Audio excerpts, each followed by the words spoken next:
All right, this is part 2 of the live reading Kybalion. We had to stop the last one and start up again. But, which means we're going to have to give it a second until we come back. So, again, just as the first video, I will try to keep note of when the lecture starts so that you can skip straight to it. I'll put it in the description. Look down below. I'm not going to start this until we get a couple more people in the room, which is why. So, otherwise, you're just going to hang out with me in here while we burn oregano. Oregano. If you're new, feel free to join the... Hey, we got some... What up, Lun? Cool.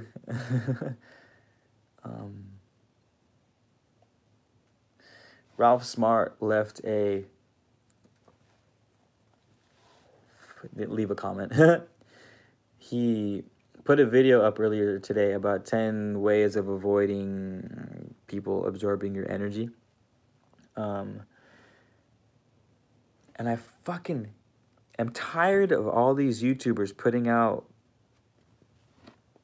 the video of how to avoid absorbing people's energy. How to avoid absorbing people. I know I'm being kind of a hater. But at the same time, in my head, I'm like, look, yo, you're an empath, which is practically a sixth sense that you have to learn how to use.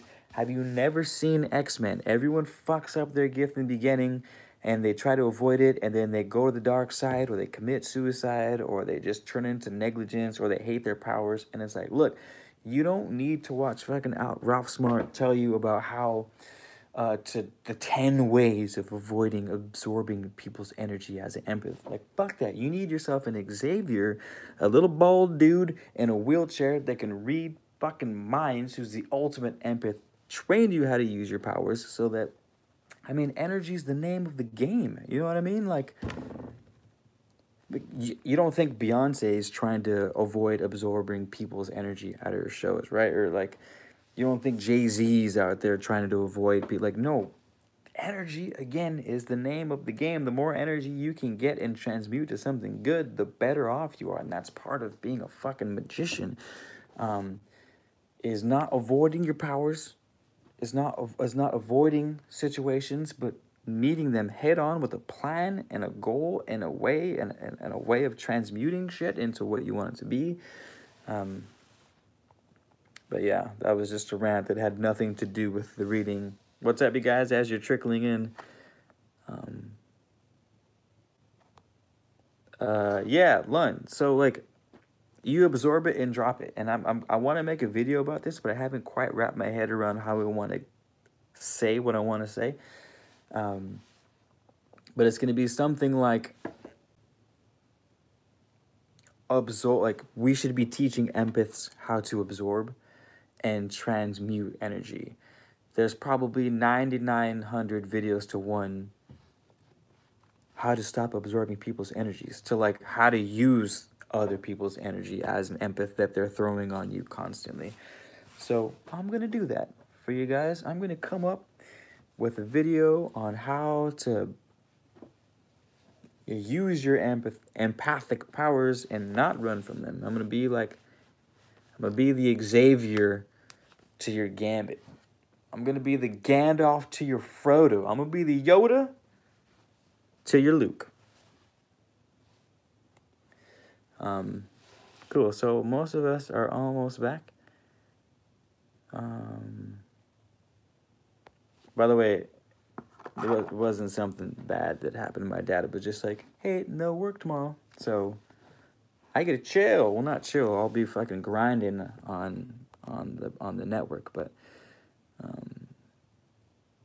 yeah. From high to low, energy is constantly changing and transferring. As an empath, you could use this to your advantage in so many ways. Abso-fucking-lutely, Lund. That's what I'm trying to say, but I keep seeing videos out there like Ralph Smart's today, 10 ways to stop absorbing people's energy. I'm like, nah, throw that shit this way. Like, planet Earth is the best example. It doesn't matter what you throw at planet Earth, she will transmute that shit. We start throwing plastic into the oceans, like, oh my god, plastic takes hundreds of thousands of years to break down and we're killing the planet. Not. There's like 50 different species of fungi now that they've found that can break down complex, what do you call them? Complex carbohydrates, like plastic, basically. It's really hard to break down, but there's mushrooms out there that do it in a matter of days. It's crazy. There's nothing you can throw at the world that the world's not like, chump change, what you got next? Even nuclear radiation gets absorbed by the oceans, settles to the bottom where the half-life gets diminished without causing harm to anything. When humans kill the earth, they're not going to kill the earth. To think that we have that kind of power is audacious at this point. If we were to do it on accident, what's going to happen is we're going to kill ourselves, and then the earth is going to bounce back in about 50 years. So yeah. Alicia, yeah, free energy all day long. Profit off of it. Absolutely. Ryan Watson, what up, my dude? Everyone give a special hello to Ryan Watson because he's one of the closest homies I've had in my life. So Ryan Watson is just homies, you guys. Also, I used to always go to Ryan to roll my joints because I can't actually roll joints. So, but I would always have dank on me. Like, I had more dank than you could shake a dank stick at. But I don't know how to I don't know. I just never got around to learning how. I'll give you the thing to, hold on, give me a second.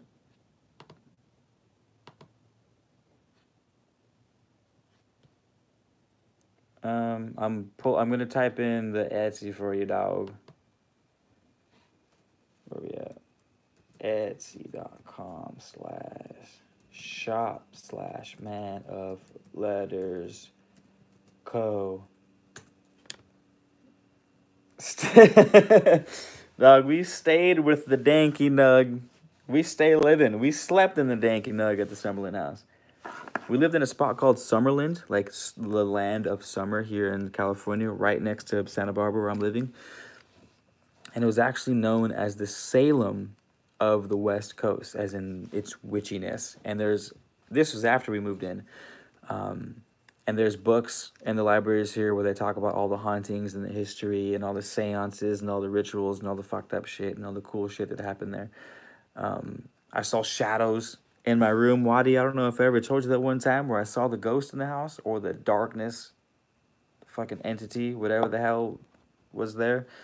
The homie Wadi, this guy had left to go home, and then, or he left to go somewhere, and no, I think he left to go home, and then I saw someone walk by my door, and I was like, it looked like Wadi. I was like, Wadi, what the fuck? I was like, hey man, like talking to him like he's in the house because I saw someone standing in front of my door, a shadow, and then I saw the shoulders like go parallel this way and then start walking down the hallway, and I looked that house up and down and didn't see a thing. I was terrified. The wind was howling, the windows were rattling and shit.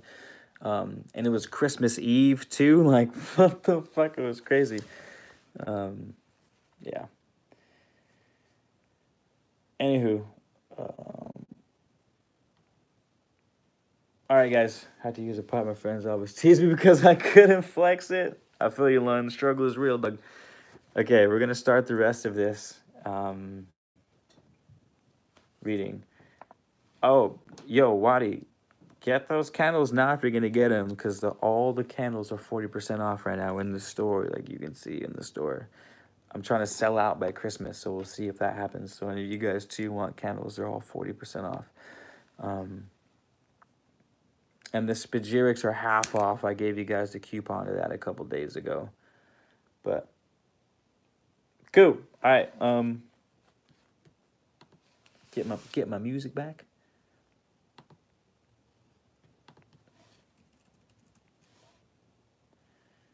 Turn this off.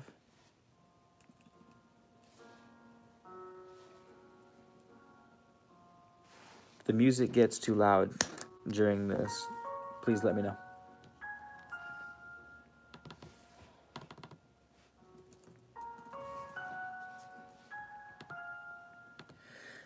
I'm not sure where I left off, by the way, so if any of you guys remember what the fuck I was talking about before I hung up, please let me know now, because as of right now, I'm not sure. So I'm just going to start at second to the last paragraph. Everyone who just joined, there's 19 of you. Welcome. Everyone say hello, introduce yourselves if you're new. We're all family here. We're going to finish the law of cause and effect, one of the 7 principles of the hermetic philosophy. The last thing we talked about, that's right, we talked about will, cause and effect. Where do choices come from? Is there free will? Is there not free will? How do you rise above the plane of cause and effect? Because that's the name of the game. And then some follow-up. So we start the second to last paragraph.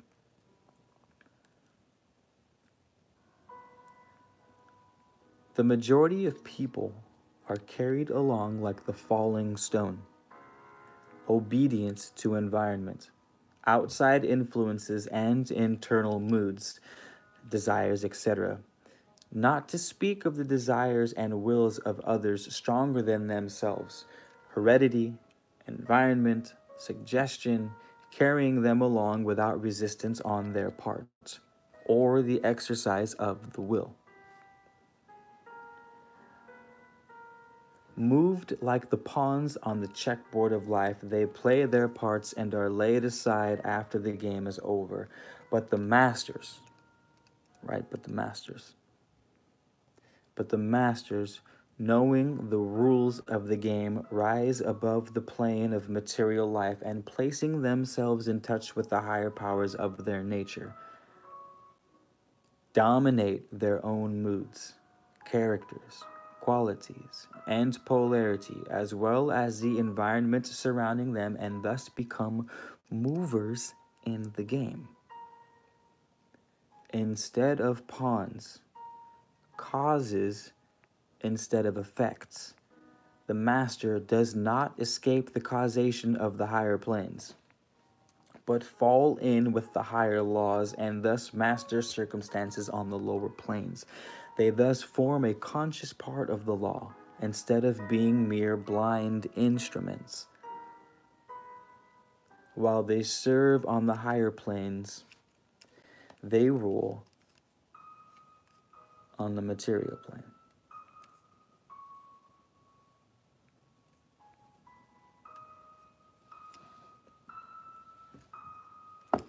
I want to break it down, but I couldn't have said it any better myself, to be honest with you.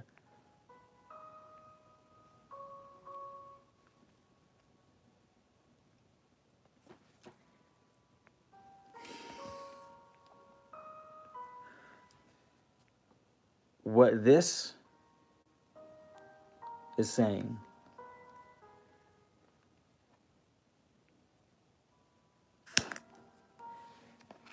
there's 2 sides to exist when it comes to this.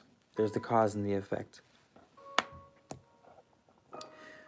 When we make choices based off of external interests, we are the effect instead of the cause. When we, like I said before, that we will ourselves to will, that we act because we act, that we do because we do, we choose because we choose, that is the master. That is the cause, creating the effect. Whereas most of the people are being led. Most of the people are, like they say, sheep. Most of the people are too passive. Most of the people ask volition of their own cause. They say, hey, do you think what I'm doing is right? And it's like, why the fuck are you asking me if what you're doing is right? Do you love what you do? Does it make you happy? Does it add value? You know, stop asking for permission to do shit, basically. Like, act to act. Have a will to will. Then we become the cause and not the effect. See, the rules of the game doesn't change. The only thing that changes is our role in the game. Which is there's something that it says in the Kybalion that no one ever talks about, including myself, and I don't know why, because it's like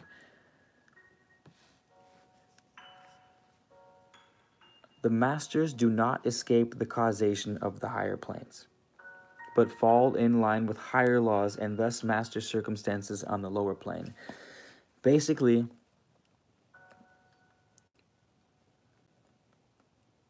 when people talk about rising above, like rising your vibration, another term that I think is used far too often and not really explained.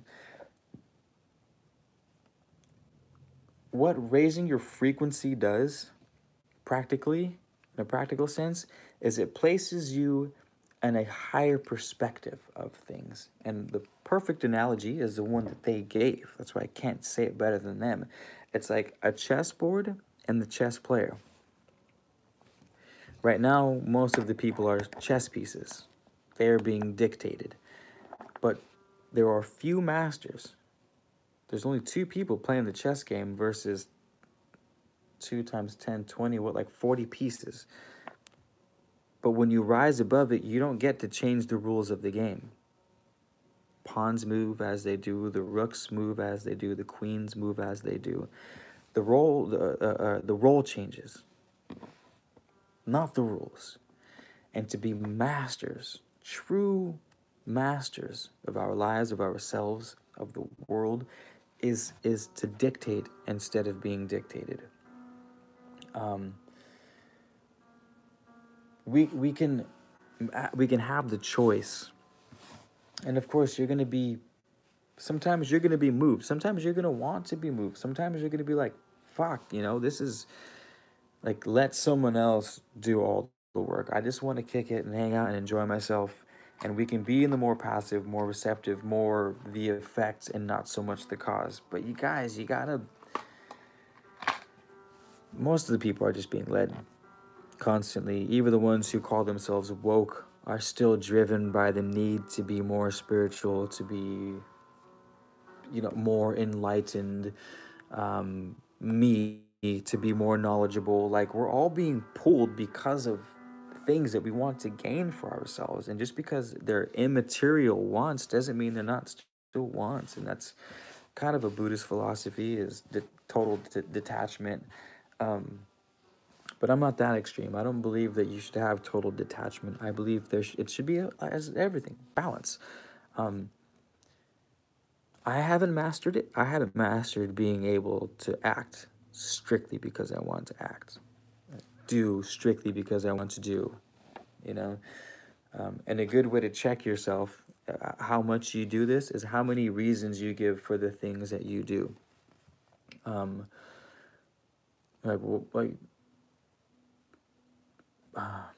Damn, my mind's going faster than I can talk right now.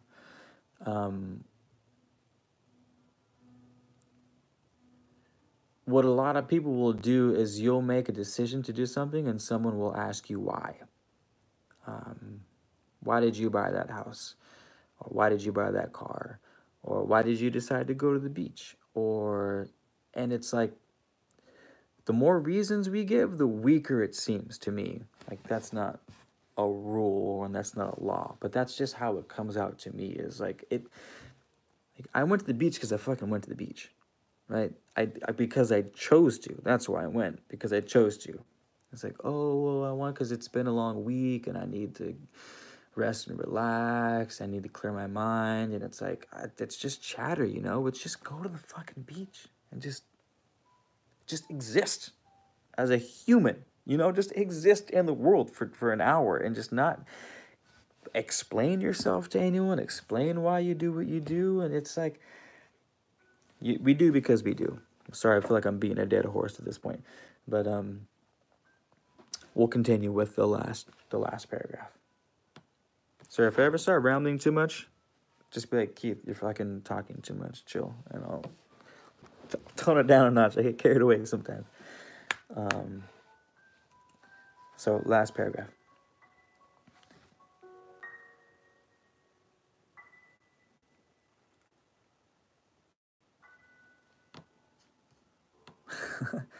Sorry, that was super anticlimactic. But on higher and on lower, the law is always in operation. There is no such thing as chance. The blind goddess has been abolished by reason. We are able to see now with eyes made clear by knowledge that everything is governed by universal law, that the infinite number of laws are but manifestations of the one great law, the law which is the all. It is true indeed that not a sparrow drops unnoticed by the mind of the all, that even the hairs on your head are numbered. As the scriptures have said, there is nothing outside of law, nothing that happens contrary to it, and yet do not make the mistake of supposing that man is but a blind automaton. Far from that. The hermetic teachings are that man may use law to overcome laws, and that the higher will always prevail against the lower, until at last he has reached the stage in which he seeks refuge in the law itself and laughs the phenomenal laws to scorn.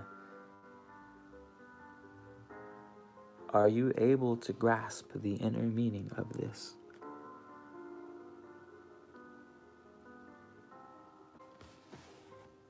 End chapter. Oh, thank you guys. Oh, yeah, go Keith. Thank you guys. Thank you. I'd like to thank my parents for helping me on this great accomplishment, this great journey of mine. I've been working a long time. It means a lot to me. I'd like to thank my dogs. My actual dogs, the four-legged ones, for all the cuddles. Thanks, guys. Really appreciate that. Cool. So that's done. If you guys have any questions, I'm going to go back. I'm going to go back right now and read you guys' comments. Thanks for all the comments. We have 25 people in the room now. Hello to all you newcomers. Feel free to leave your name and say hello. This is a friendly bunch. We would like you to feel as welcome as possible. Cole Panacci, what up, brother? BWA Switch, hello, hello. We were talking about Will. Okay, probably gonna fall asleep. That's fine. Cool. We're doing something right. Principle of rhythm. It talks about the law of neutralization. How do you rise in the higher level of consciousness? Power of the mind. 1 second law.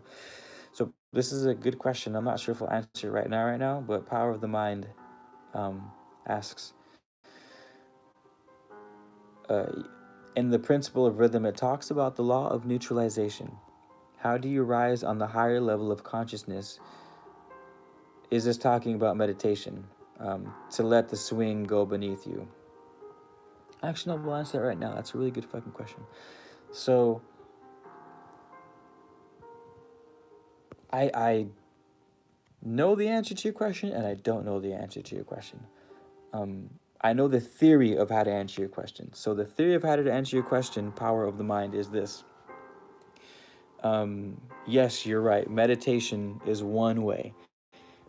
To raise above the swing of the pendulum is to not be caught up in the poles and the good and bad. This is more or less why they say don't focus on the good or not. Damn. I like trying to formulate my thoughts and ideas on such a big response in like 4 sentences is really fucking hard. So I'll start over.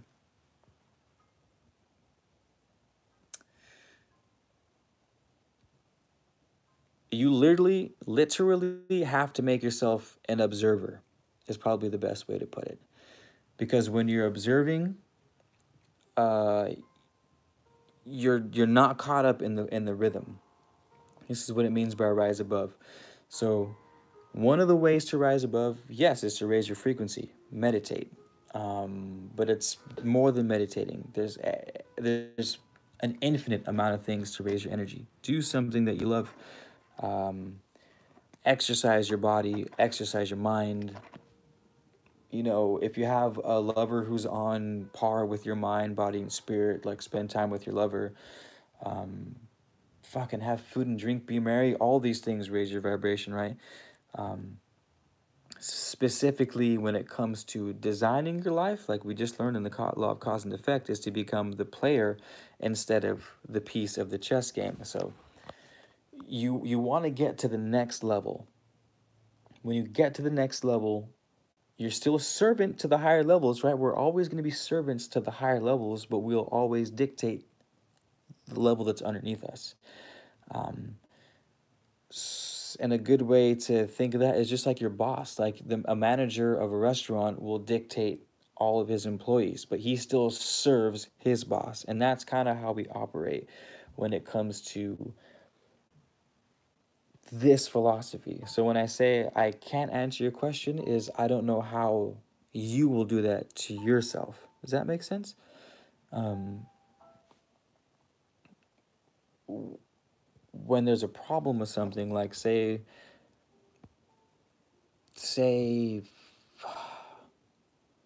sadness. Um, Sadness and happiness are one and the same, right? Um, so law of polarity says that they're opposites. Sadness is on one side, happiness is on the other. Let me put this down so I can use both of my hands. Okay. Happiness over here, sadness over here. That's the law of polarity. Opposites. Law of rhythm says that consciousness will always swing in between the poles. There'll always be a swing to happiness, always be a swing back to sadness. That movement, back and forth movement, is rhythm, law of rhythm, and everything operates this way. Daytime to nighttime, happy to sad, love to hate, fast, slow. Um, Opposites are equal, but vary in degree. So hot is on this side, cold is on this side. They're the same thing, right? 30 degrees is cold, 90 degrees is hot for humans, but for some animals, that's not the case. Hot could be 30 degrees and they die if they live in the Antarctic. And 90 degrees could be cold for bacteria if they live on a thermal generator in the middle of an ocean, right? Because it's all about perspective. So opposites are the same, varying in degree. And so rising above, neutralizing the swing, like you're asking me, getting back to the question, is rising above that swing so that you're not caught up in happy, sad, happy, sad, happy, sad, happy, sad. Like, you know, you're just in like in a fucking washing machine. That's what they mean by, hey, don't be caught up by circumstances or by your emotions. Dictate your emotions, dictate your circumstances, make a choice, make a decision about how you want to react to your feelings. Because of course we can't control feelings, right? You're sad, you're fucking sad, but how do you react to the sadness? And to be able to react to an emotion, you have to step outside of it. Like, if you're feeling super sad, you have to have the ability to, instead of just be like, oh my God, I'm so sad, step outside of yourself and say, why am I sad all the time? Like, look, I haven't, and this will happen to me. I'll go to the beach or have like a really happy moment and I'll think to myself, either it's been a few days since I felt this way, or sometimes it's been a few months. I'm like, Jesus Christ, I forgot like how happy this makes me. I haven't been this happy in a really long time. So like, why the fuck am I not this happy all the time? Oh, my diet is like shit. I haven't been exercising in 2 weeks. I've been sitting behind my computer for 6 hours a day. Like, I haven't been getting out and going for walks. So like, the ability to step outside of yourself and look at yourself from the outside in is one of the ways that you rise above that swing. But again, it happens different for everyone depending upon, you know, like what your views are in life. um, yeah, your imagination. Like how good are you at using your imagination to figure out a scenario? Um, and I can't help but think that's why the great minds like Tesla and Einstein in particular are saying that the most important thing isn't knowledge, it's imagination, because I believe that it's the ability to look at things from a new light is what brings forth knowledge, creation, imagination, the ability to create from your mind what wasn't there before. So use your imagination to figure out. But yeah, I hope that answered your question.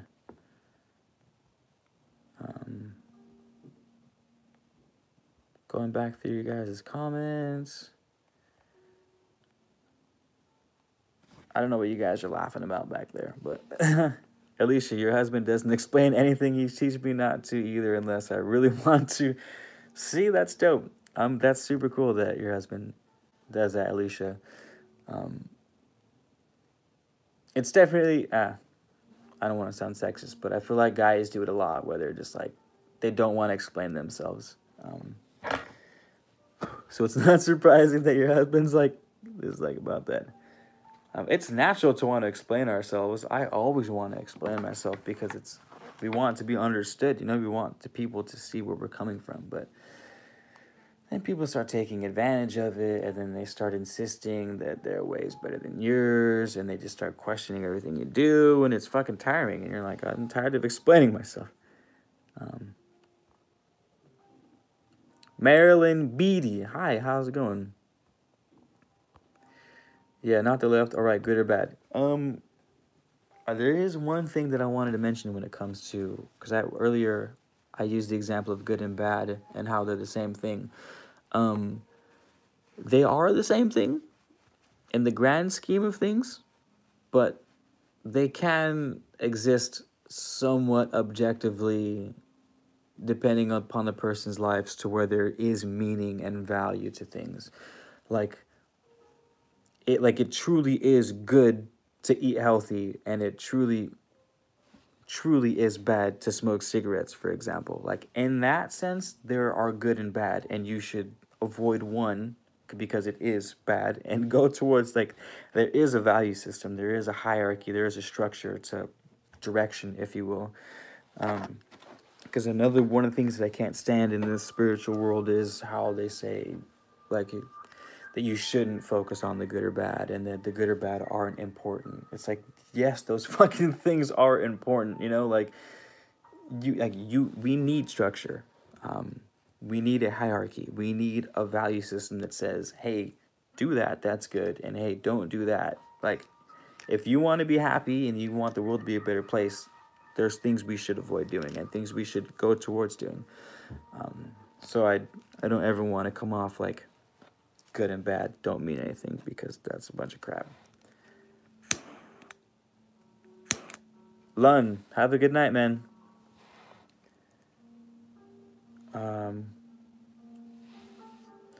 And you're welcome, Power Over the Mind. Alicia, it sounds like that's perfect. That was so well said. That should be a meme or something. He does what he wants, but it's always in line with what I like or what I want. That's amazing.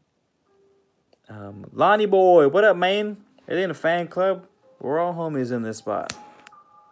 We're all fans of each other.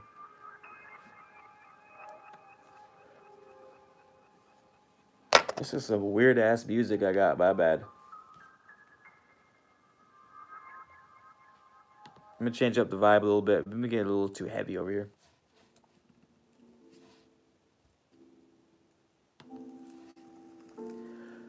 A little more tasty, a little more vibey. Cool. Want to read another chapter or bullshit, or what are you guys thinking?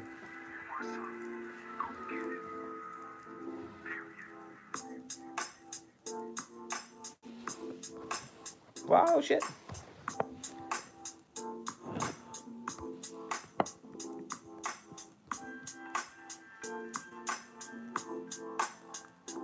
Oh no.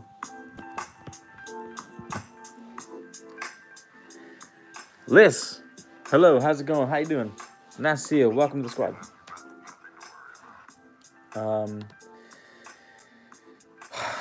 We're done with the chapter, y'all.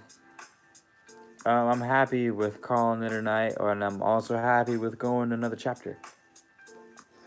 I don't have work tomorrow, so I can stay up. I could have stayed up either way, but at least now I can stay up guilt-free. Another chapter? All right. Sorry, you guys, I haven't been reading your comments. Your question was, how do you think the law of mentalism affects those with mental illness, excluding depression and anxiety, but more serious cases? How do you think the law of mentalism affects those with mental illness, excluding depression and anxiety? You talking about like split personality disorder and like dementia and things of that nature?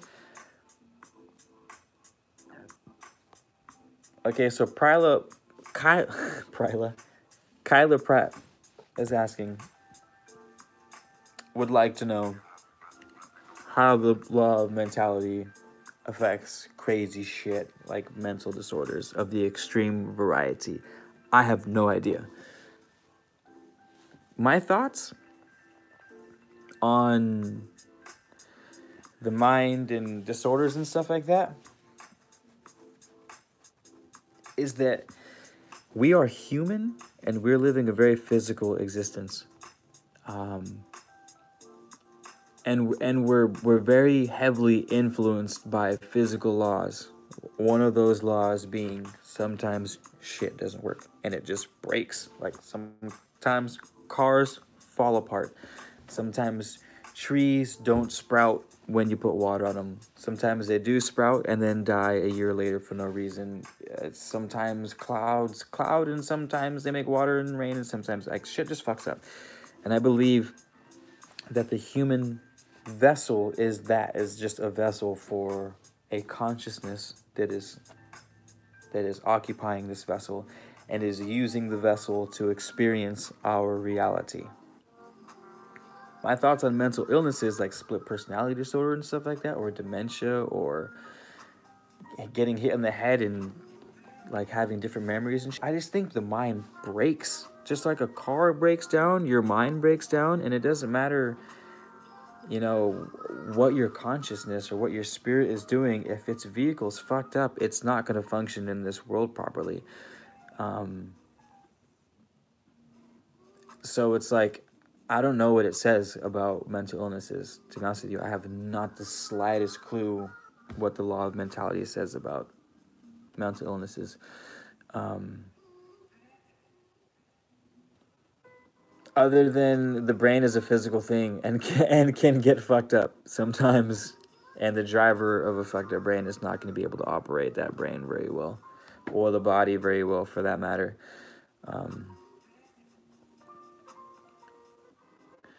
Yeah.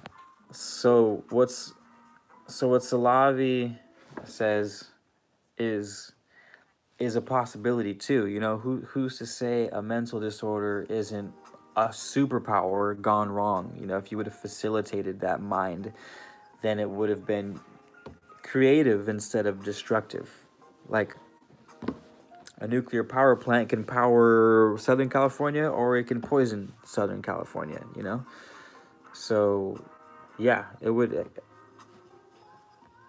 Minds could be extremely powerful. There's autistic kids who do math problems in their head, you know? Society says they're slow, but they do things that we have to do with calculators. And it's like, no one fucking knows. It's crazy. Like, the possibilities out there are just stupid ridiculous. The capacity of humans, whether their brains are good or bad or in between, or they were shitty and now they're really good, or they were really good and now they're shitty.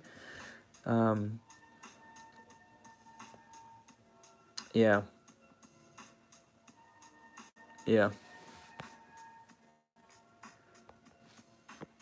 Bring the joy. You guys having a good night, by the way? You guys have, like, what's going on? You have your tea and your coffee and, like, maybe a glass of wine. You got your burning your herbs and your candles and shit. You guys have, what's going on? You guys having a good night?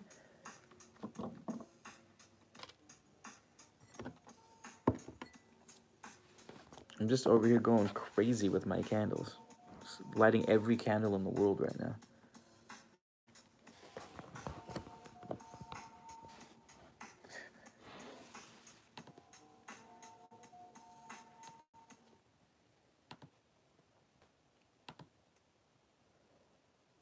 Oh man, there was one thing in the law of causation that I forgot to talk about. That's a really good picture to focus on when you're thinking about. But now I feel like the energy's gone. I feel like we passed up that opportunity. Now you guys aren't going to be able to hear the banger with causation. Okay, cool. I'm thinking about doing the law of rhythm. We are knitting and chilling. Dope! That sounds like fun. All right, we're going to do the law of rhythm.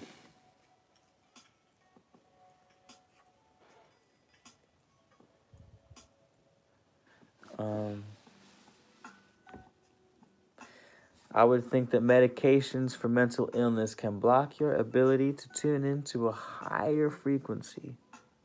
Yeah, I can see that. Definitely see that.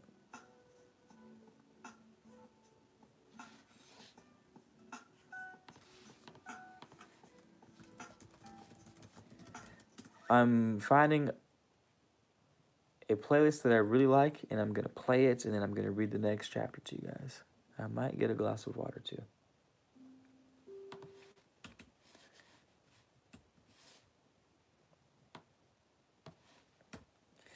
If the music sounds familiar to you guys in the background, it's the same playlist I use that I put over pretty much every one of my official YouTube videos that I release.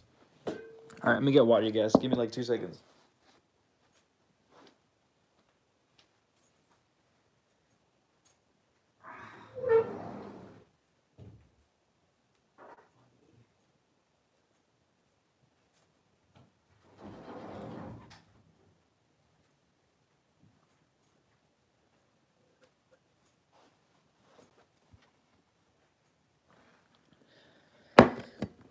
All right, here we go. Anything. I'm on a journey to find myself and reach a higher consciousness. Any idea where to start? List? Yes. You can start right here on this channel. I can't give you those answers, but I hope that I can steer you in the right direction.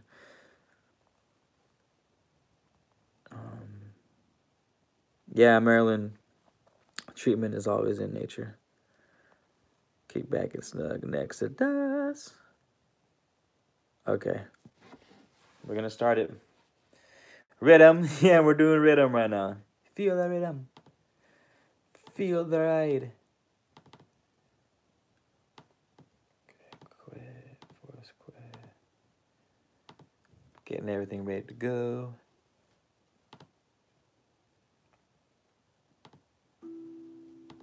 Oops.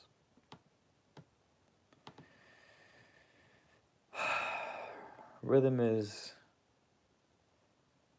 All right.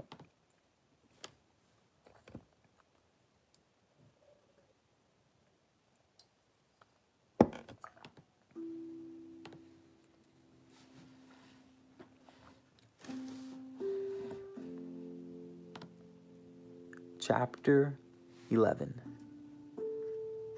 Rhythm. Everything flows out and in. Everything has its tides. All things rise and fall. The pendulum swing manifests in everything. The measure of the swing to the right is the measure of the swing to the left. Rhythm compensates. The great fifth hermetic principle, the principle of rhythm, embodies the truth that in everything there is manifested a measured motion, a to and fro movement, a flow and inflow, a swing forward and backward, a pendulum-like movement. The principle of rhythm is closely connected with the principle of polarity described in the preceding chapter. Rhythm manifests between the two poles established by the principle of polarity. This does not mean, however, that the pendulum of rhythm swings to the extreme poles, for this rarely happens. In fact, it is difficult to establish the extreme polar opposites in the majority of cases. But the swing is ever toward the first pole, and then the other.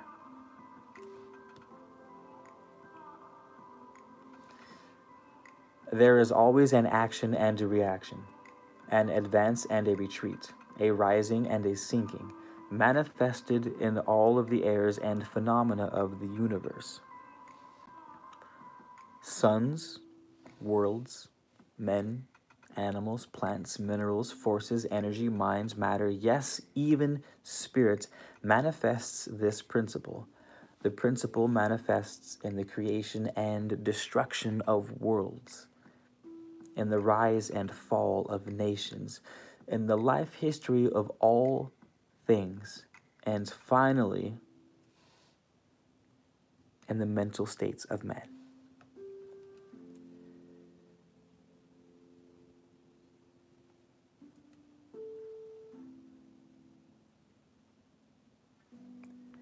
Beginning with the manifestations of spirit, of the all. It will be noticed that there is ever the outpouring and indrawing, the outbreathing and inbreathing of Brahm, as the Brahmins word it. Universes are created, reach their extreme low point of materiality, and begin their way upward. Suns spring into being, and then their height of power being reached, the process of retrogression begins. And after eons, they would become dead masses of star, awaiting another impulse which starts again their inner energies into activity. And thus it is with all worlds. They are born, grow old, and die, only to be reborn. And thus it is said with all things of shape and form. They swing from action to reaction, from birth to death, from activity to inactivity, and then back again. Thus it is with all living things. They are born, grow, die, and then are reborn.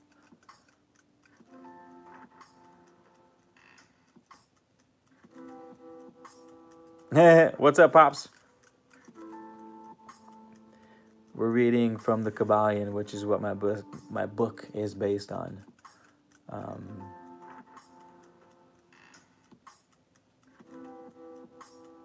lost my spot.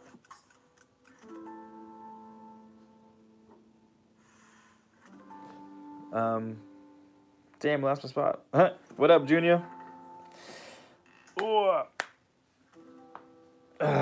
right. You guys with me so far? Anything you wanted to point out? It's all pretty straightforward.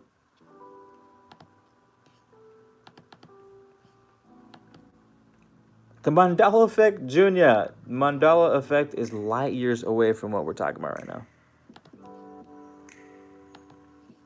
We're currently doing a reading from the Law of Cause and Effect from the Kybalion. Reading and commentary. The Mandala effect is great. So are all the conspiracy theories, but they're fucking useless. Like, other than entertainment and like maybe the idea that alternate realities and timelines exist is of some value, I guess, but it's like we can't do anything with them.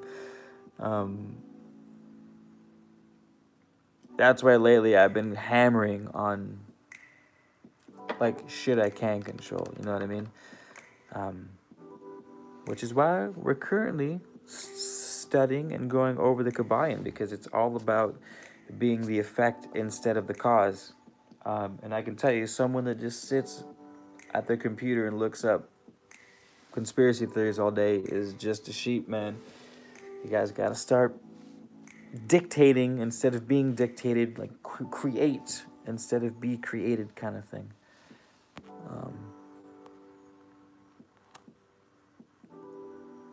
What's good with being guided through life by numbers? Damn, big boss. Is that related to rhythm? Can we swing that to rhythm?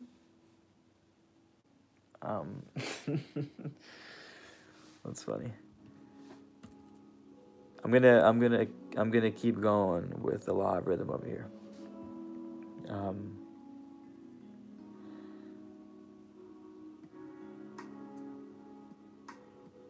Okay. And we proceed. The principle of rhythm is well understood by modern science and is considered a universal law as applied to material things, but the Hermeticists carry the principle much further and know that its manifestations and influence extend to the mental activities of man, and that it accounts for the bewildering successions of moods, feelings, and other annoying and perplexing changes that we notice in ourselves. That's important, probably the biggest key factor so far in this. But the Hermeticists, by studying the operations of this principle, have learned to escape some of its activities by transmutation. Salutations, as my boy would say from Charlotte's Web. I'll talk about this later, but I'll keep reading. But just a quick note. The biggest thing with the law of rhythm isn't, so it's no, stay away from extreme polarity. Yeah, stay away from extreme or not stay, you don't have to stay away from it because the extremes can be fun and are fun most of the time. Just know how to use them, right? The reason why it says to stay away from extremes, we haven't gotten to it yet, but is because, remember when it said that rhythm compensates? It's like the higher the swing to the left, the higher the swing to the right. Like if you hold a ball in front of your face, have you ever seen them do that on a swing on the pendulum? And they let the bowling ball go and it swings all the way and it comes right up to their nose. It's because it compensates. It'll always be more or less a balance in things.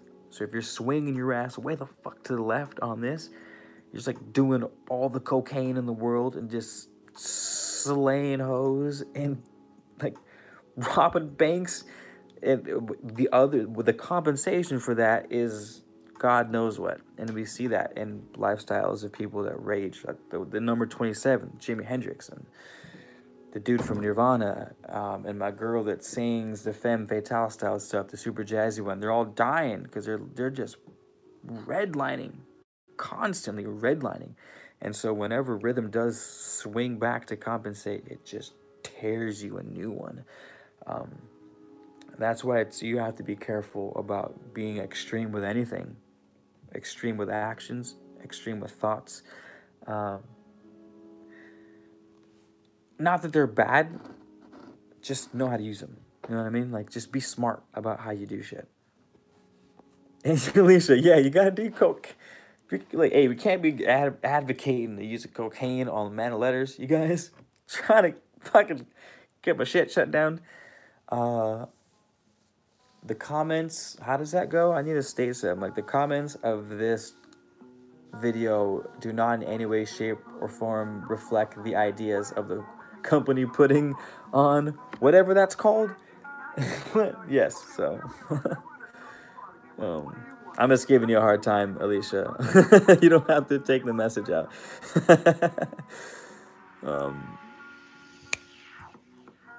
Okay, so we'll carry on with the law, unless you guys have anything else to say. I'll keep reading. Let me know.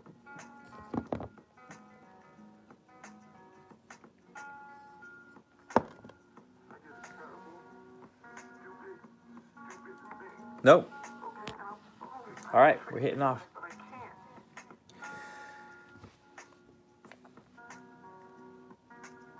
The Hermetic Masters long since discovered that while the principle of rhythm was invariable and ever in evidence in the mental phenomena, still there were two planes of its manifestation so far as mental phenomena are concerned.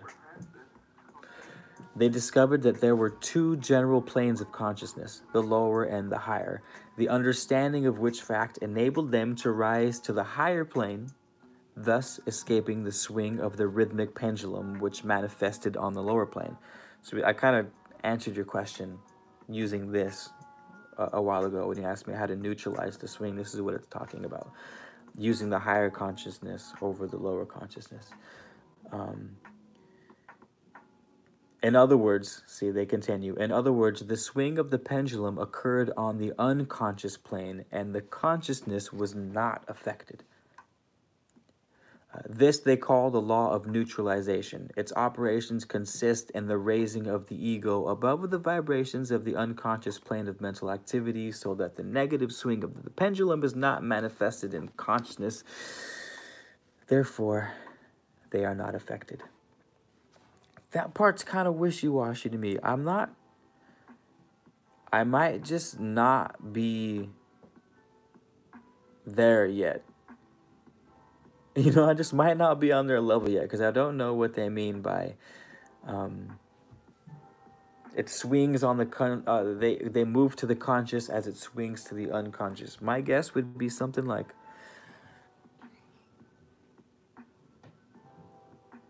I don't know. The example I gave you earlier was the best I can go. Is stepping outside of your thoughts, stepping outside of yourself, which could literally mean your higher self. Because if you believe in higher selves, in the literal sense, they're above you looking down.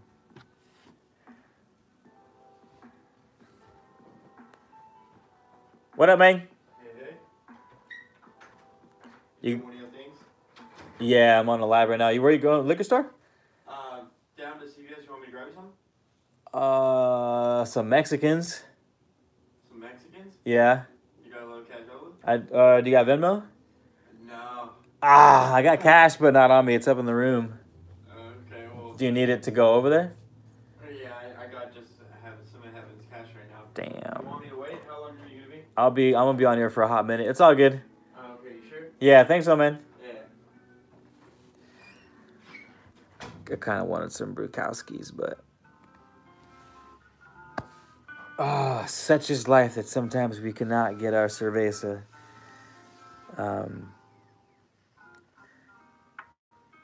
That's why I say I don't believe karma is absolute. Alicia, I mean, plus there's other things that I've been considering when it comes to karma is they say karma affects you if you believe that what you did was wrong. And that's the argument for why people doing really fucked up things can get really far in the world and be really successful is because they're crazy.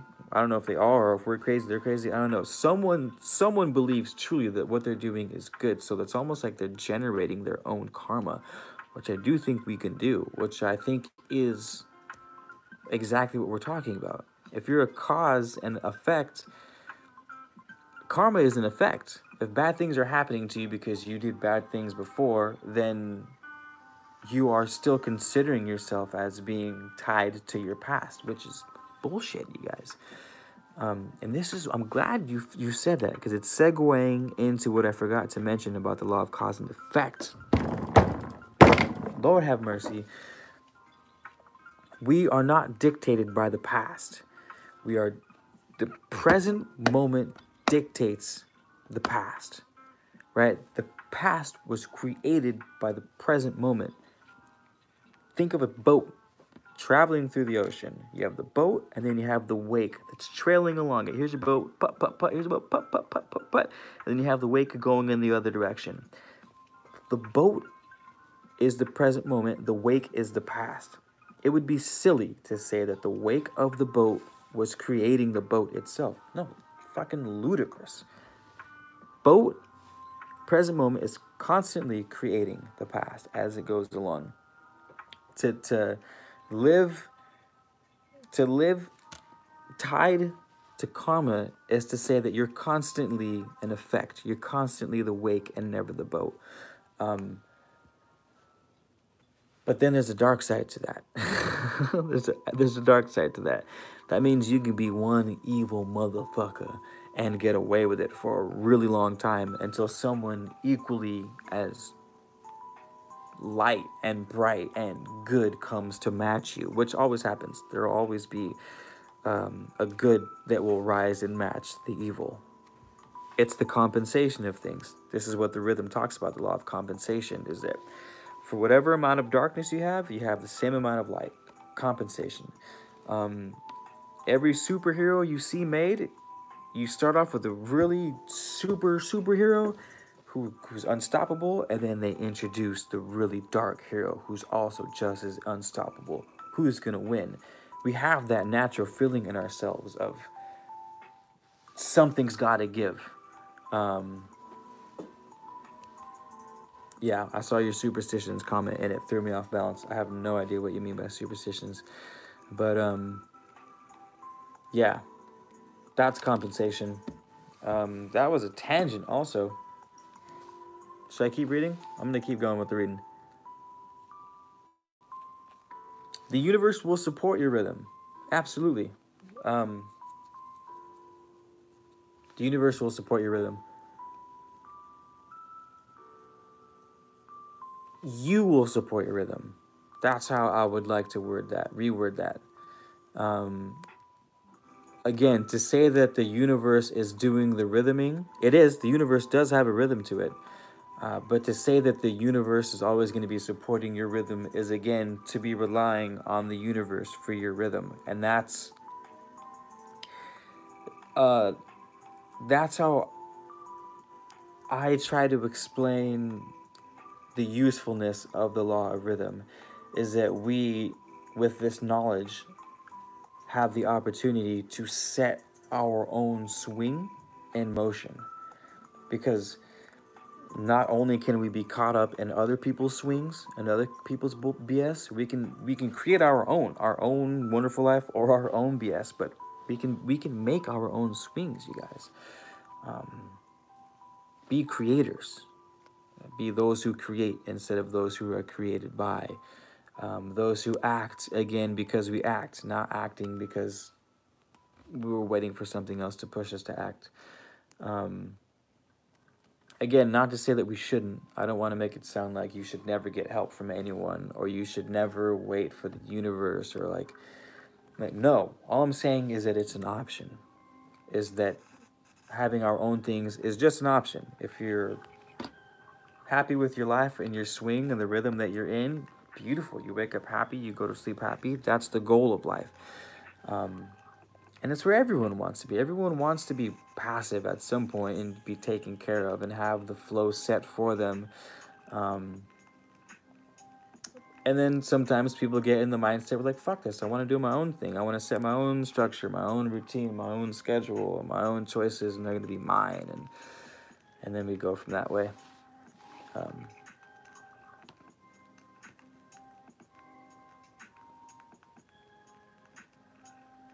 Compensation. Damn, we slammed rhythm. Rhythm is amazing. Rhythm is one of the good ones. If you guys like to dance, that's a good one. I kind of segued and I made it a little fun, and I started talking about rhythm and dancing because the cool thing about this law and knowing how to use it, we're constantly setting our own rhythms in life. We call them habits. We can have habits of thought, habits of activities, habits of routine, like multiple activities in order. Those are all our own rhythms. We create them haphazardly. So sometimes they can be good rhythms, but they're weak and they don't last very long. Sometimes they can be really shitty rhythms, but we've done them for so long that they're rooted in our subconscious minds. So just like dancing, just like soca, Lizzie, perfect timing. Just like soca dancing, the more powerful and tasty the rhythm, the more you will make other people dance to your song. And that's kind of the name of the game for people who are next level. Any next level person, whether it's an entertainer, whether it's one of your friends, whether it's a family member, whether it's like a boss, whatever, they're going to set a rhythm that other people are going to dance by. and they will dictate. They will lace that fucking rhythm with their songs, their frequencies, their vibrations. Everything that makes a rhythm is going to be by that person dancing to their song. And you guys can do that. Like, there's times where I hear, or I don't want to dance. Literally don't want to dance. I'm like, my knees busted, I'm tired, I'm in a bad mood, I'm just like, fuck that. And a good song comes on and I'm dancing, pissed off because I can't stop dancing. I'm just like, I hate you guys. I fucking hate you guys, you know? That's what a powerful rhythm does. Give you guys some fucking good rhythm, but make sure that you're setting up the rhythm. And the good thing, again, is momentum. You guys get, when you're on a swing and you get a good rhythm going, you get good momentum, and the swing starts to carry itself. This song is not doing it for me right now. There's just one on this. Just every time. There's always one where it's like, what the fuck? We had a good thing going, and then you went and threw that shit in there.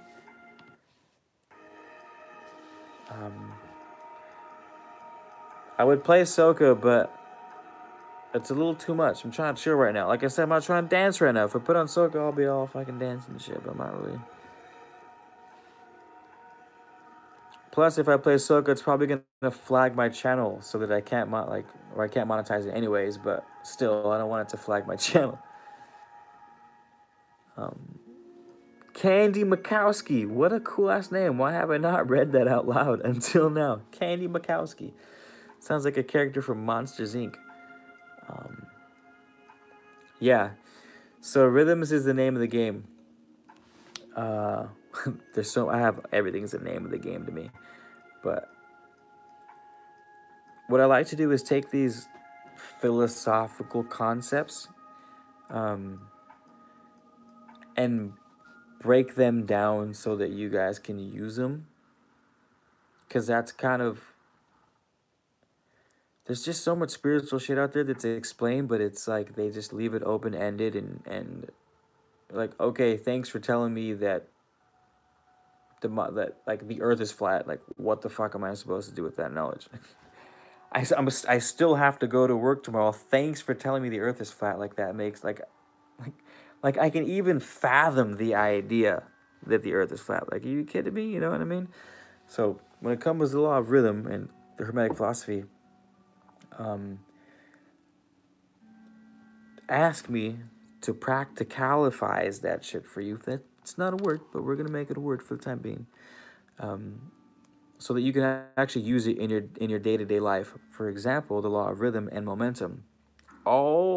Any personal like self-development coach worth his or her weight in fucking melanin will have an idea of give yourself a routine.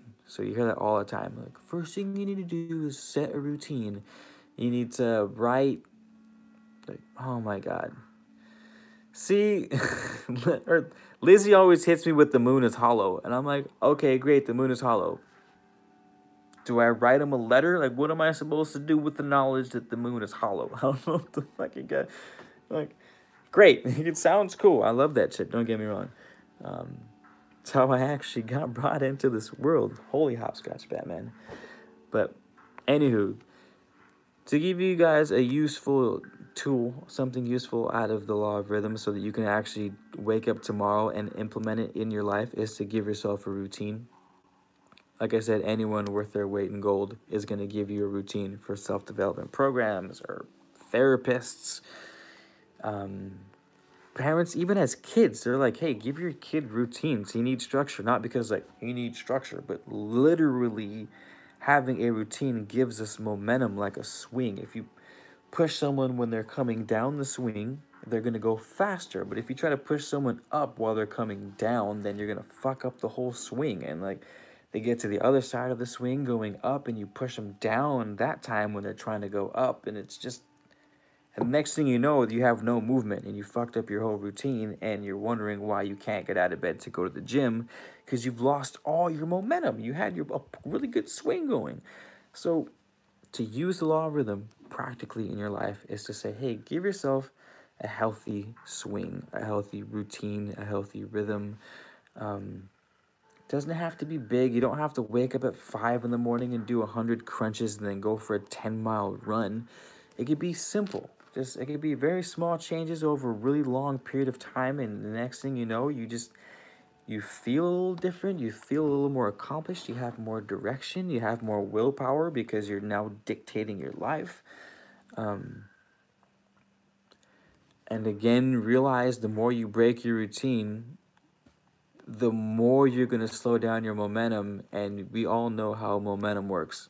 The more we have, the easier it is to do something. The less we have, the harder it is to do something. So when you have something good going for you, keep it up. Don't fucking stop. If you miss a day, fine. If you miss another day, fine. But you'll start to feel the momentum collapse and you'll lose the motivation, energy. So just...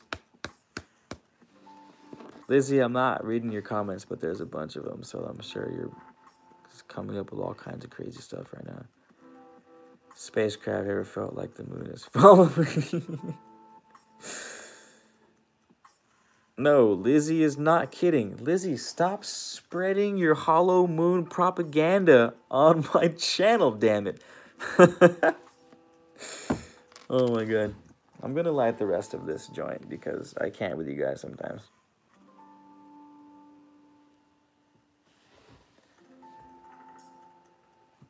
It's oregano, by the way. It's oregano. Hey, I was just joking. Lizzie and I are cool. I'm just giving her a hard time. She always tells me about the hollow moon. I was just breaking her leg is all.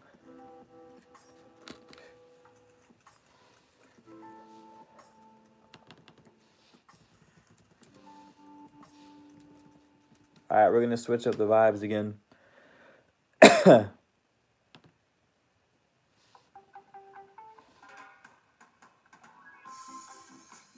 Oregano is propaganda. Alicia, that's the exact term that I use because I go to the gym a lot too. And I swear to God, there's nothing worse than going to the gym for like 2-3 months straight and getting all the definition and all the work it took to get there. Miss gym for a couple weeks, lose that definition, and know you're going to have to work out for another 2 months to be back where you were just a week ago is the biggest mindfuck. It's like you work really hard, get the momentum, it becomes easy, and then you see what it took to get really good at something, lose that momentum, and then you're like, fuck, I know how hard it is now, firsthand. So don't lose, feel the rhythm, feel the ride.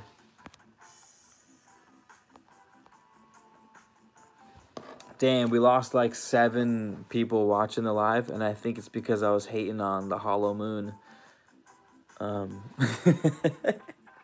Whoopsies. That's funny. All right, we finished the law of rhythm, by the way, you guys. For the most part, we finished everything that we needed to finish. So we can do another chapter if you want. We can call it a night.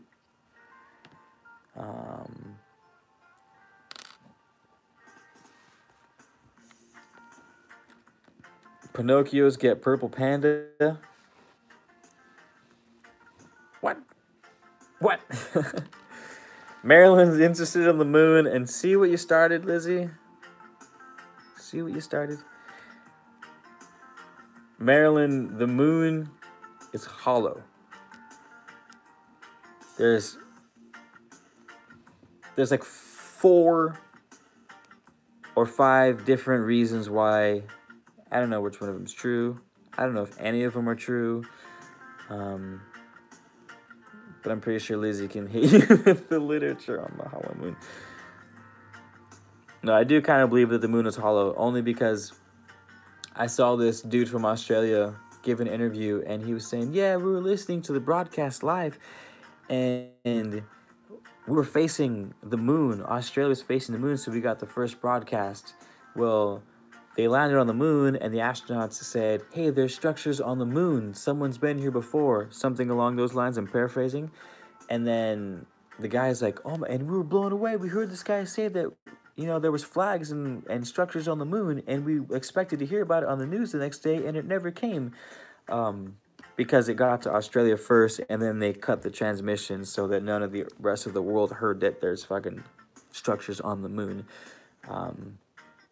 So I definitely humor the idea that the moon's hollow because of that.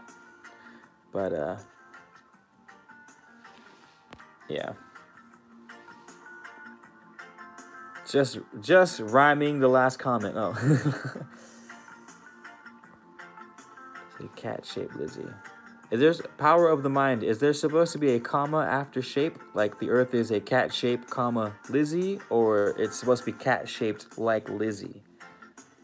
Just wanted to clarify that. Yeah, we can do one more round, Kylo. Which one do you want to do? Just let me know what chapter.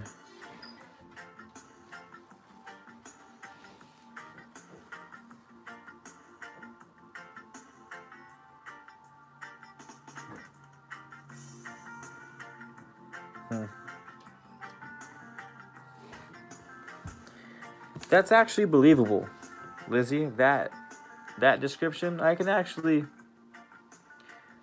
That's believable because I wouldn't be surprised if the Earth was populated on purpose, like if it was designed to habit life, like what do you call it? How we call terraforming. So humans talk about terraforming Mars by giving it an atmosphere, etc. I wouldn't be surprised if they did that with Earth and the moon was part of the terraforming. I see you working on that one. I like that.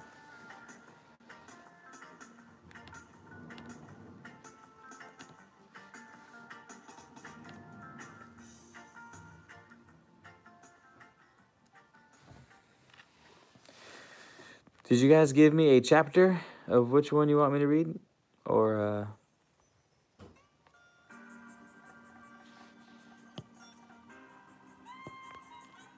Antonio, is that you? All right. Just making sure I'm not being haunted.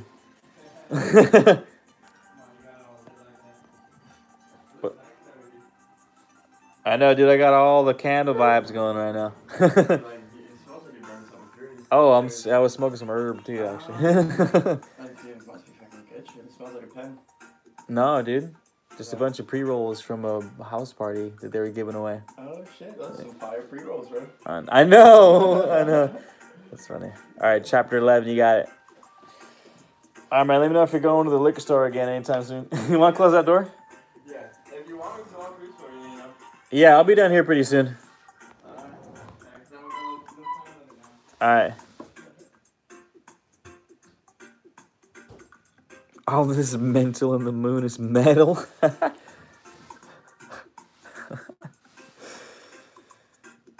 Damn, you know, it's super funny. Placebos are a real thing, so what if spells are nothing but placebos? Literally nothing.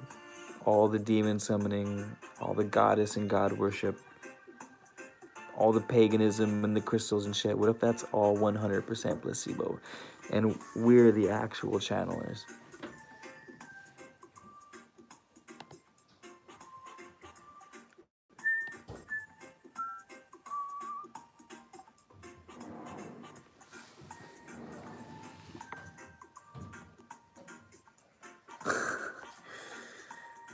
That's funny. We did gender last week, though. You guys still trying to do gender?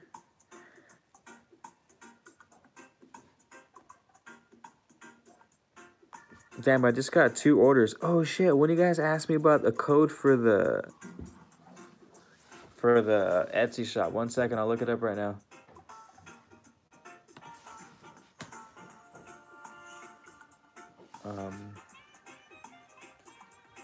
It's hold on. If one of you guys know the coupon code, you can let her know too. If you can get it to her faster than I. I don't know if it was like half an hour ago you asked me, but it's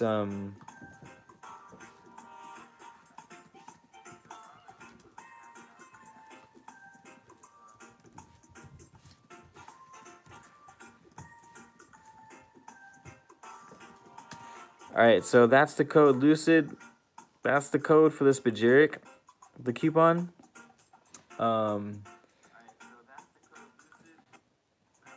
Shit, I can't even remember what the code was for the coupon. Oh, that was it. Everything else is already discounted on the site. So if you go to the Etsy, everything's already 40% off until I think like New Year's. And this Bajiric's same time frame is half off, but just with the coupon. Yeah. On creation, Candy Makowski. Can we all just stop and appreciate how much Candy Makowski sounds like a character from Monsters, Inc., because that makes me really happy. It's one of my favorite movies. The creation story is pretty... There's not really a creation story for the Hermetic philosophy, but I can read like something similar to that.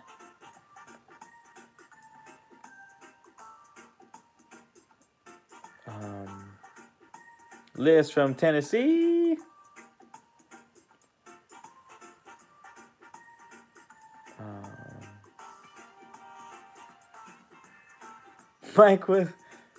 Mike's wife. Yeah, exactly. That's funny.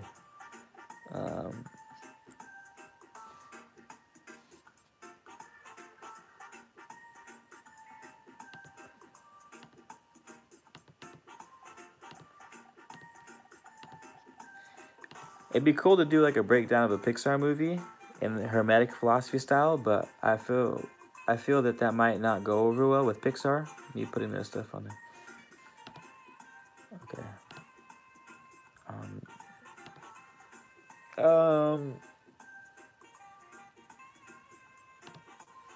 Okay.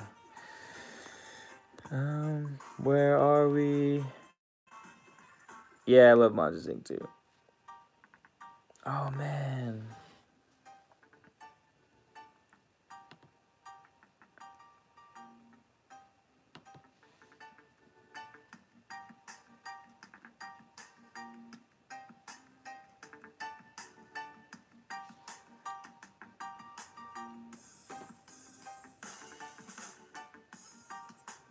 This is the jam right here. What a fat little something, you know what I mean? What a fat little something.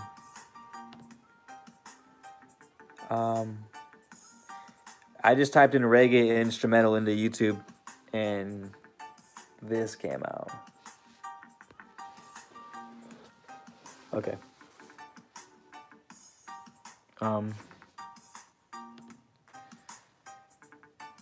Instantly raise your vibration. 3 simple steps. Do you guys think I should do videos like that? I hate those videos, but I'm also kind of a hater. Like 3 ways to raise your vibration. I hate sounding like everyone else.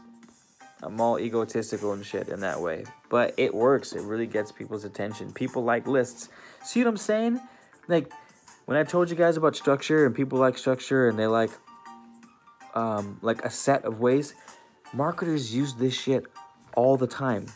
Whenever you see videos, 10 ways, 7 ways, 3 ways, human minds love order and consistency and compartmentalizing shit. So you put 3 ways of raising your anything, raising your friggin'...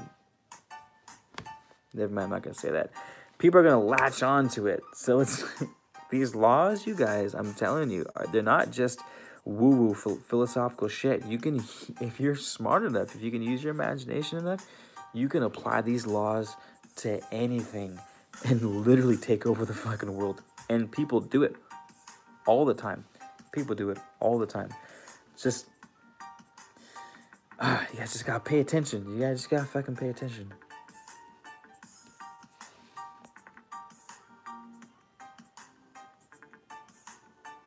Take a shower that raises your vibration. Yeah, I'm sure that's a thing. Well, man.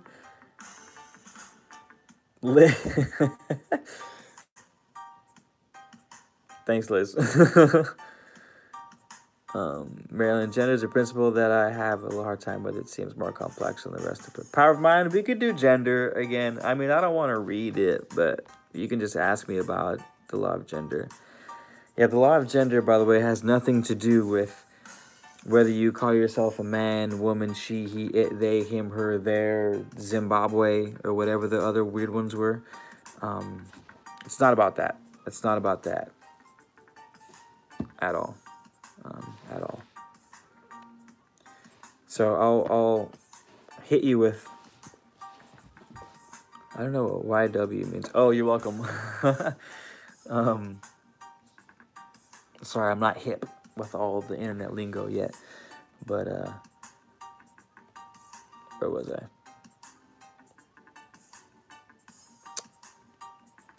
Law of rhythm, I mean, you can yeah.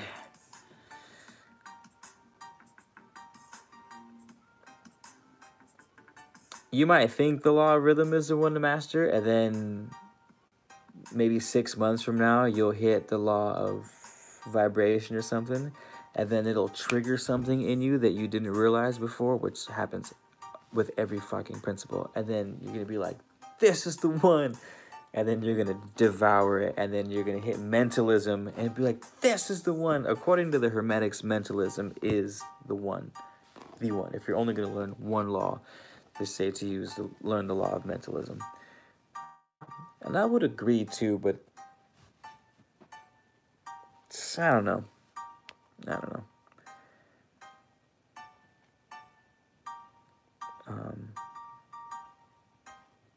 I'm reading your guys' comments right now. Power of the mind. What, you want to go over the law of gender? We can go over the law of gender. What is it that you're unsure of? Do you suggest is focusing on one at a time? Ricky I am asks a good question. He says, do you suggest focusing on one at a time with the laws? I mean, generally speaking, it's best to focus on one thing at a time with anything you're doing, because just for the sake of being efficient. I would read all of it first. It's short. So if you type in, so do me a favor, type in, if you haven't already read the Kybalion, go to Google, type in the Kybalion Index, and read the 7 principles. It's one paragraph write-up of each of the principles. So you'll be able to get them all in within, I don't know, half an hour of reading. And then go pick out your favorite one that seems most relevant to you. And you can focus on that one.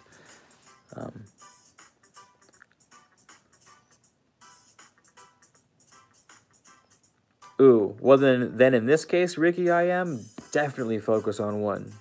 That's kind of what I did. I learned them all well enough, and then I would just go to whichever one made sense.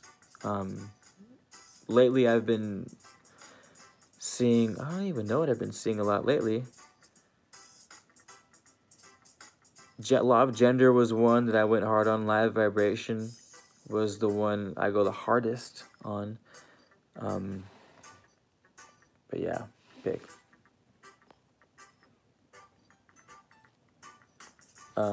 Liz, power of mind. So the female principle of mind. All right, you guys are gonna have to do me some favors when it comes to the law of gender. First and foremost, we have to understand and remember, like constantly remember, that feminine and masculine are not man and woman. That's where the confusion comes from. Feminine and masculine are simply 2 different qualities of energy. One quality of energy being feminine and one quality being masculine. Now, the feminine and masculine have things that they're good at and things that they're bad at. So their strengths are their weaknesses for both masculine and feminine. For example, masculine is very narrow. It's very focused, which is its strength and its weakness. Because it's focused and narrow, it's very efficient and very clear. because it's only focusing on one thing, and all of the energy is being driven into that one thing. But because it's so focused, it can be narrow-minded. So it can be egotistical. It can be lack creativity, right? Because it's not open to a lot of possibilities. It's very refined, so it's not much creativity. Not much integrated, wholesome thinking. It's not thinking about the whole, it's thinking about the single part. Again, it's its strength and its weakness. So the law of gender says everything that manifests both having feminine and masculine properties on every level. The mental level, the spiritual level, and the physical level. So I'm reading your guys' comments right now.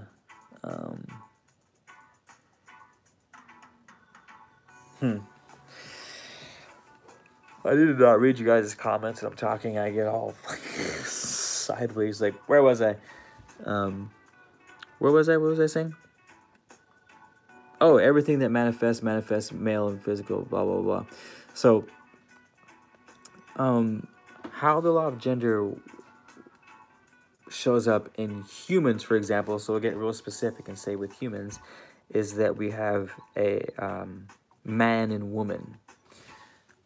Biological man, biological woman.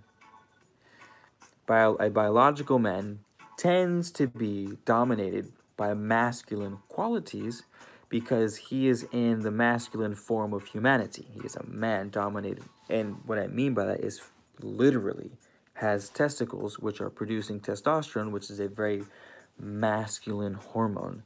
Some hormones make you more open, and those are have more feminine, passive qualities. Some hormones make you more driven and more focused, like testosterone. This is why men tend to be more masculine than women, because we have physical counterparts to our masculinity, balls, which pump out a very masculine hormone, testosterone, among others. Then you look at a woman, her physical vessel. Yes, she is a spirit that is not man nor woman, but she is in a vessel that is dominated by feminine hormones. The ovaries are producing estrogen. It's feminine counterpart, the female counterpart to the male. They complete each other, right? Not one is better than the other. Man's not better than woman. Masculine's not better than feminine. The idea with masculine and feminine is to understand what quality should be used at any given circumstance.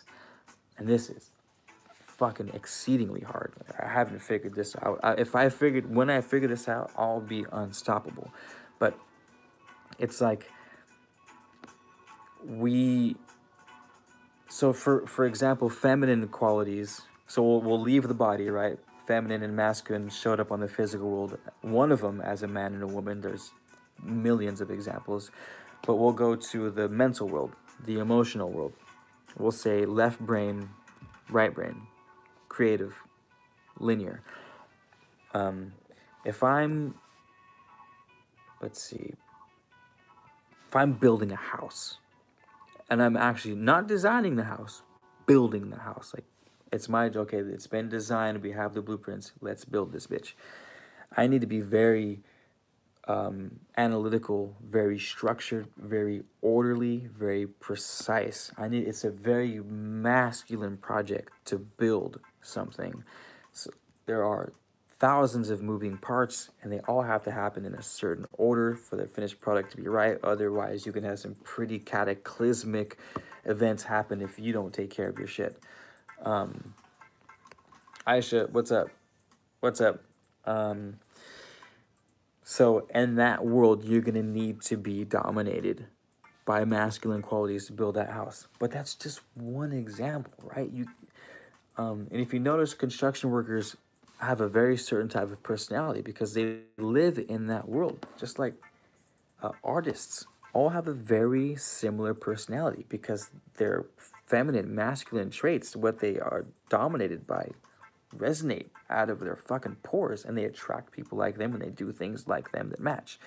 So different worlds, you end up having different qualities of energy. Like the nursing world is dominated by feminine energy. It's very healing. It's very caring. It's very receptive. It's bring everyone in. We're going to fix all of them. We're going to just be open to everyone, and we're going to heal. It's very feminine qualities.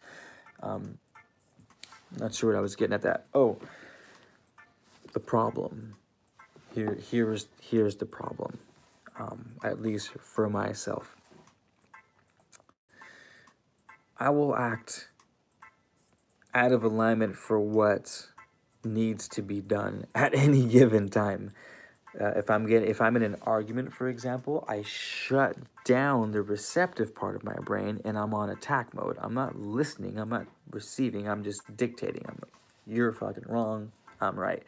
And it's very masculine. It's very unbalanced. I'm right, because feminine would be receptive. Would be, okay, I'm listening to what this other person has to say.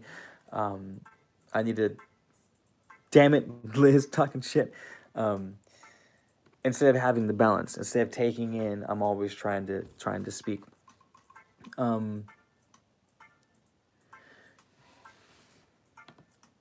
pretty much it. I hate when I'm going good with the instrumentals and then they just blow it for me, and it's like, come on, man, we had a thing going.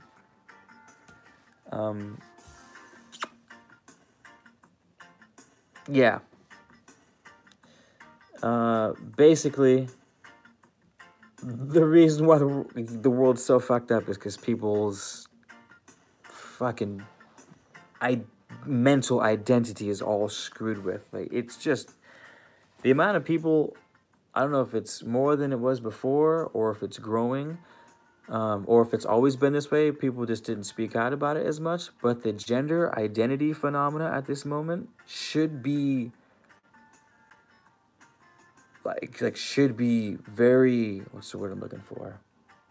Like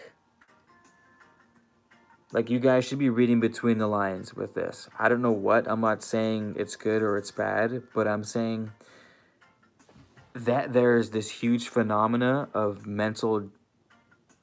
gender identity crises in people is a huge sign, basically, for society and culture and the direction that it's headed in, or something. You know what I mean? Like it's a symptom. For a man to be in a man's body but feel like he's actually a woman trapped in a man's body is like, that's not normal. It's obviously not normal. So for it to be happening at such a large scale is like, you guys got to be just I don't know, just be paying attention for some type of fucking thing that's going on. I can't explain it. Psychologists can't explain it. I'm looking up articles. No one can really explain what's going on right now. There's conspiracy sides that it's a good thing. There's conspiracy sides that it's a bad thing. I don't fucking know, but it is pretty substantial. Shit needs fixing in society, yeah.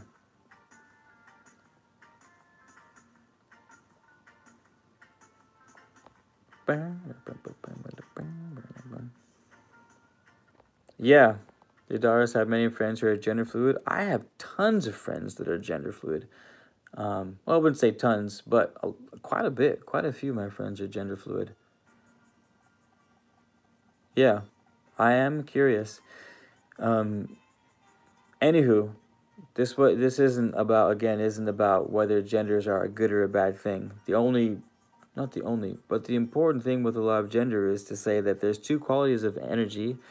They complement each other. Where one lacks, the other one picks up. And a healthy combination of the two gives you a healthy product. Again, if you're building a house, you can't just be masculine and all ones and zeros to build the house. You need the feminine side to design it. What's this house going to look like? How big are the bedrooms going to be? What's the bathroom going to look like? What's the archway going to look like? What are the angles? What kind of feel do you want from the house? You know, they're going to walk into the kitchen. What emotion is going to hit them? You know, you have to have a very feminine mind to create a house from the blueprint. And then you get a masculine energy to build that bitch. The healthier the two independent parts are when they come together, the healthier the the outcome is going to be. Yeah, we need it in relationships. We need it in everything. Plants need it to make more plants. Humans need it to make more humans. Ideas need it so that they can bring ideas into the physical world. That's why the law of gender is so important, and not at all about man and woman. Man and woman are simply two leaves at the end of a fucking 1,000-year-old tree that's been making leaves for millennia. The leaves at the end are just man and woman as we see them today. Law of gender is much, much bigger than that. So hopefully I was able to answer, or at least clarify some parts of the law of gender for you. Let me know if that was it. Right at 10 o'clock, too.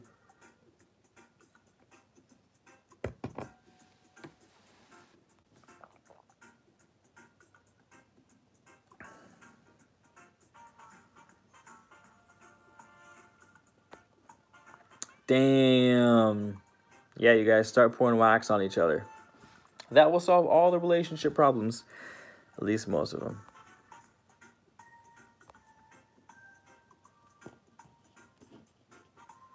Lisa Rose. I didn't know the Bible said that. Talks about not being able to tell women from men. I didn't know that. There's actually... I know, I'm definitely not in the world to be speaking ideas openly about gender and not being slammed by someone, but I'm going to say it anyways. There's a lady who spoke about whenever this comes up, not whenever, but there's some circumstances, ancient Greece being one of them, ancient Rome being a second, where whenever the genders start to cross men into being more feminine is one of the first signs of the degradation of a society. And I'm not saying that's true or not. She just pointed out, she was showing how the literature, how the statues themselves, how the paintings of men started off as being really typically masculine, chiseled abs, manly, to being more feminine, more curvy, more soft, more flowy. I didn't read her article, so I wasn't able to see what connection she was making, but that's what I'm saying. Whether it's a good thing or a bad thing, I don't know. I have no idea. I really have no idea. But it is indicative of something pretty substantial happening in our society. So I would definitely keep an eye out on that, for the sake of just knowledge and entertainment, if nothing else.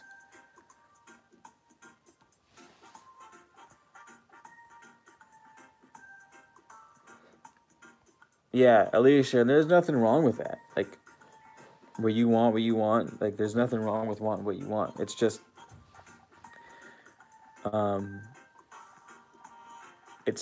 strictly speaking from, what would you even call it? From nature. Like, the nature is the easiest way to call it. Anything that manifests as, in the independent...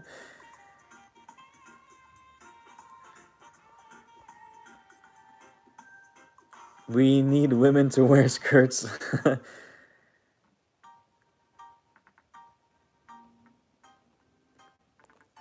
These days, women are wearing the pants. It's very difficult to do when you have to apply it with people. Yeah, we need women to wear skirts.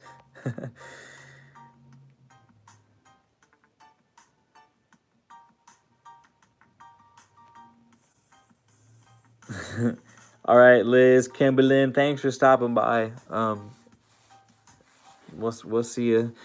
We'll see you real soon. Have a good night. Probably gonna wrap this up pretty soon too, because I want to. Really.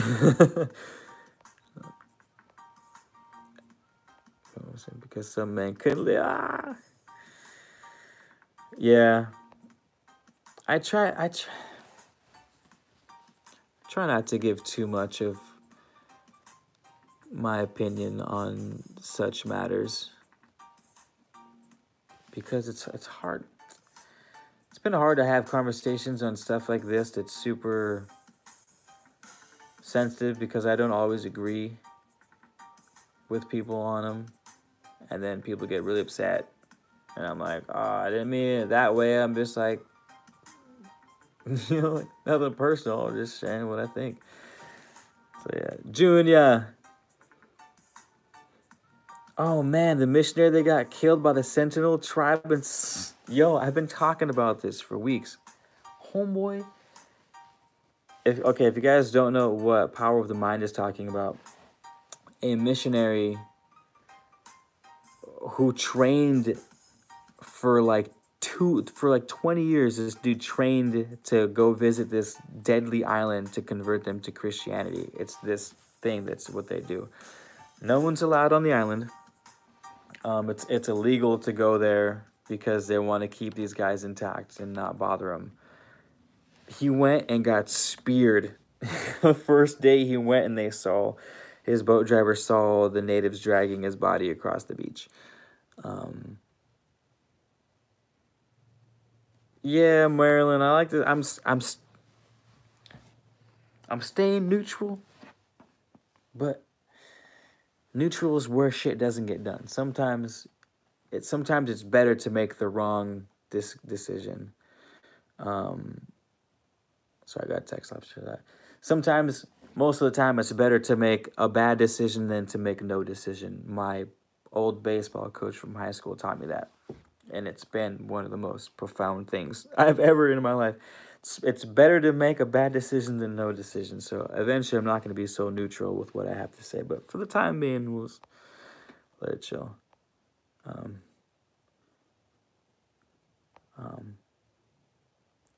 Lizzie, yeah, my bad. Back to the dude on the island. He basically tried to convert a bunch of natives, and they speared his ass. And he knew that they were going to spear him. It's not like he was thinking, maybe these guys are homies. I'm going to preach some Jesus. Show up on the doorstep, do the old thing. Hey, you guys, do you have time in your day for the word of Jesus? And they're like, yes or no, whatever. But no, they just threw a spear at him, and he died. Immediately. The dude didn't stand a chance. And it sounds like a dick, but I don't have that much sympathy for him. I have sympathy in that I can understand being really passionate about something and really truly believing you're doing the right thing. Like, I can appreciate that. And like, damn, homie was just trying to get it. We're all out here just trying to get it right. He just happened to pick a way that got him speared in the chest. But more of me has not so much sympathy for him because he knew damn well what was going to happen. And come on, like, these guys have been living perfectly fine for thousands of years. Just eating coconuts and shit. Not a big deal, right? But he wants to spread the word of Christ to him. And so, of course, I'm getting triggered because I'm thinking of the missionaries in California that just wanted to spread the word of Christ to the natives. And it was basically, hey, natives, join our church or we're going to chop your heads off. Hey, by the way, you're going to have to be basically slaves to build our missions while we're here because that's what good Christians do. And then they wanted to go do that to the poor homies on Sentinel Island. Like, nah. They basically were like, nah, dude. I'm just going to hit you with a spear. And they did. They just threw a fucking spear at him. Probably a bunch. But then they buried the dude right there on the beach. No hesitation. No fucks were given by the Sentinel people that day. No fucks, just spears. I think they should leave those natives alone. They should leave the natives alone. Stop. If the God of the Bible really exists, I think he won't mind just missing the Sentinel Island. I think he would be like, nah, it's cool. Like, we'll get them next time or something.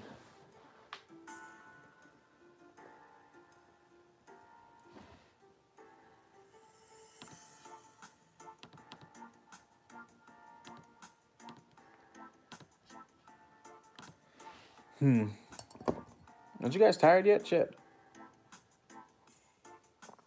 Running out of steam. Running out of steam.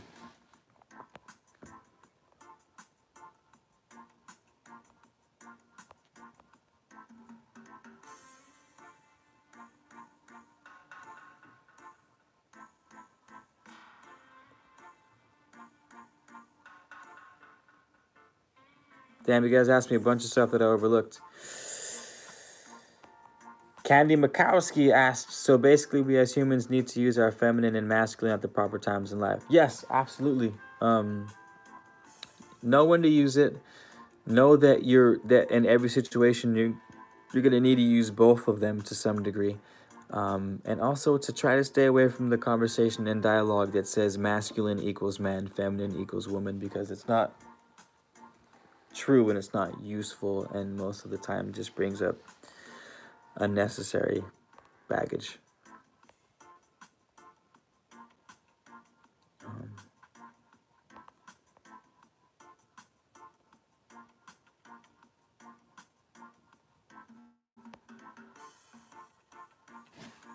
Damn, we have 111 minutes.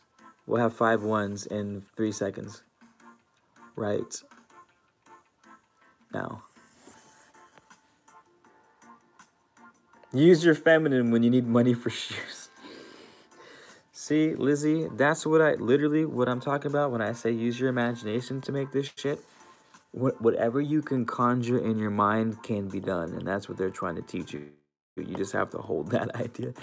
So guaranteed, if I sat here and used my feminine to get shoes and believed it would work, then it would probably work.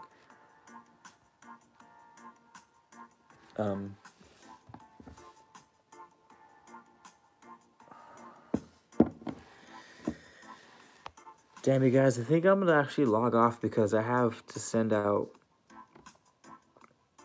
5 packages that I need to get ready, unless you guys want to hang out here with me while I package this shit. You can see how I package your candles and spagyrics.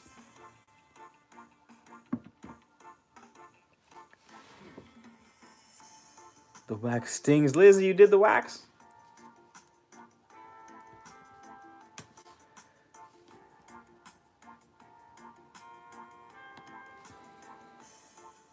Star Candy Makowski.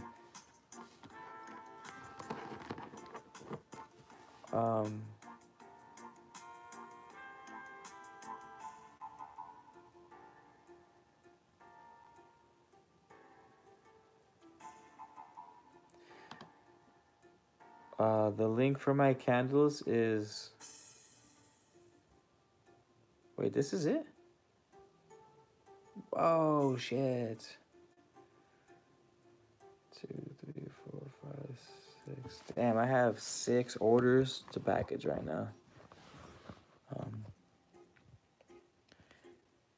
The link for my candles is etsy.com/shop/ManofLettersCo. I'll just fucking write it out. Maybe someone can give her the link for my candles.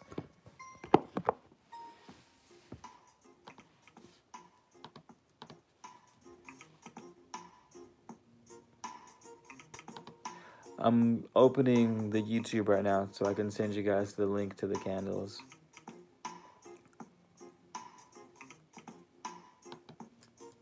Etsy.com/shop/ManofLettersCo.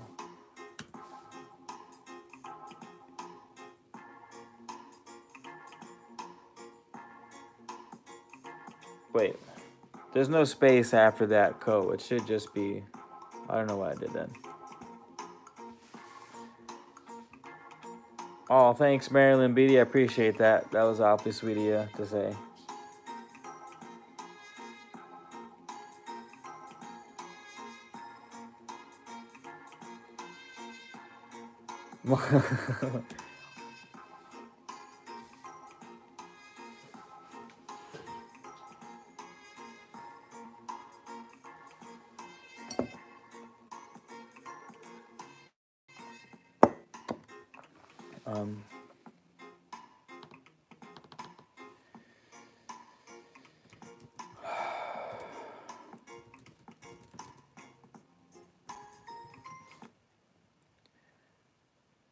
Let's burn some candle. Yeah, the candles are fire, you guys. Literally and figuratively speaking. The candles are 100% beeswax. I pour them all myself. And I use pure organic essential oil of cedar and lavender mixed in with the wax. This is actually the can of cedar oil right here, and it smells phenomenal. So I melt the wax, mix it with the essential oil, pour it for you guys, do cool little handwritten letters with a wax seal. They actually come out looking real nice, but they take quite a while to like do. Sounds like love. It does smell like love though. I I made them for lucid dreaming specifically. They're for lucid dreaming. But Liz keeps saying they're love candles. Lavender because it helps relax the nervous system and helps you go to sleep. And cedar because it's very grounding, so you're going to be blasting off. You want to kind of be grounded at the same time. 19. Damn. Lizzie, I'm going to have to make an actual love candle here pretty soon. Part of the reason why all the candles have been on sale is because I'm trying to get rid of this entire inventory and get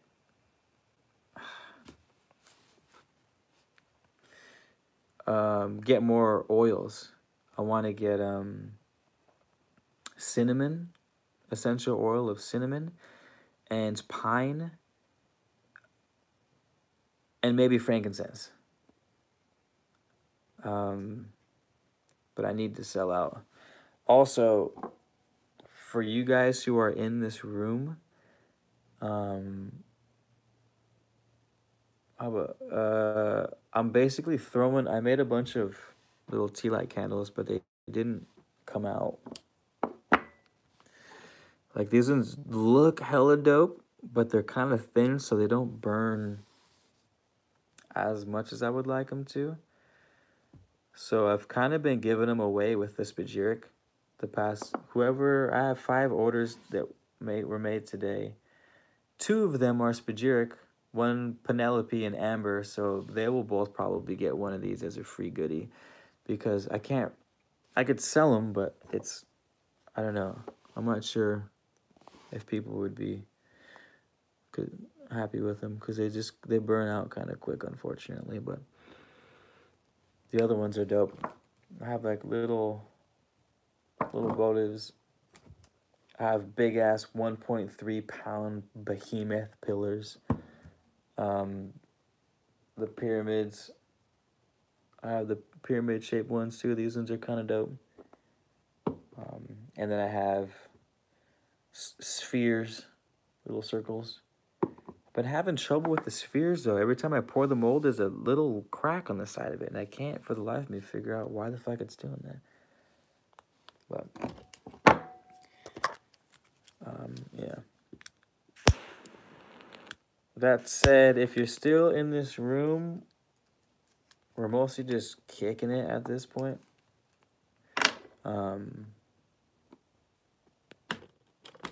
And I'm probably going to start packaging orders because I have a bunch to go out.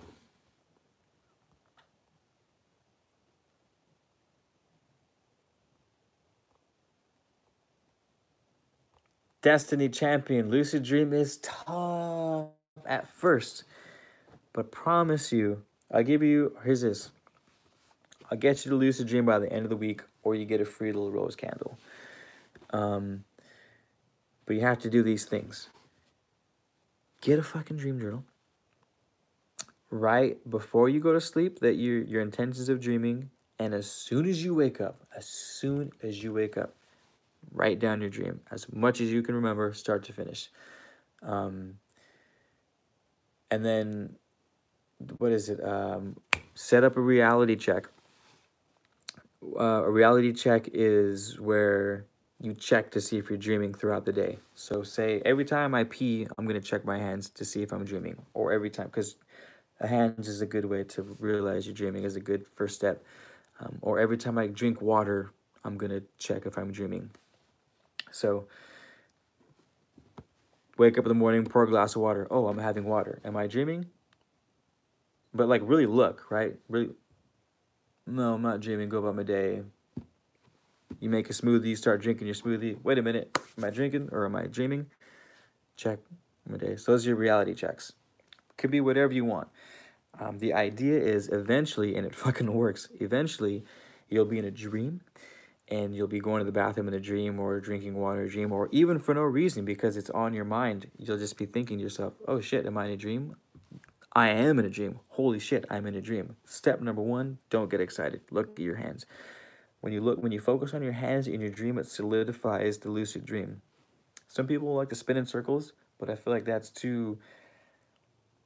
I like to settle in my lucid dreams. It helps me stay focused and lucid. So I like to look at my hands.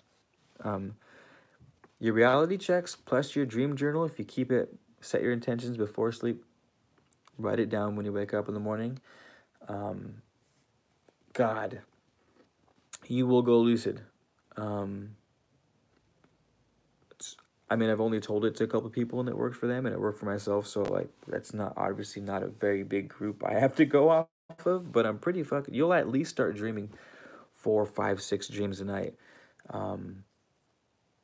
When I was in the peak of my dream journaling and dream practices, I would remember 5, 6 dreams a night. The dreams would span weeks. Some of the individual dreams would be 2, 3 days long, a week long, like unbelievable. You like to make yourself or other things levitate when you, that's amazing.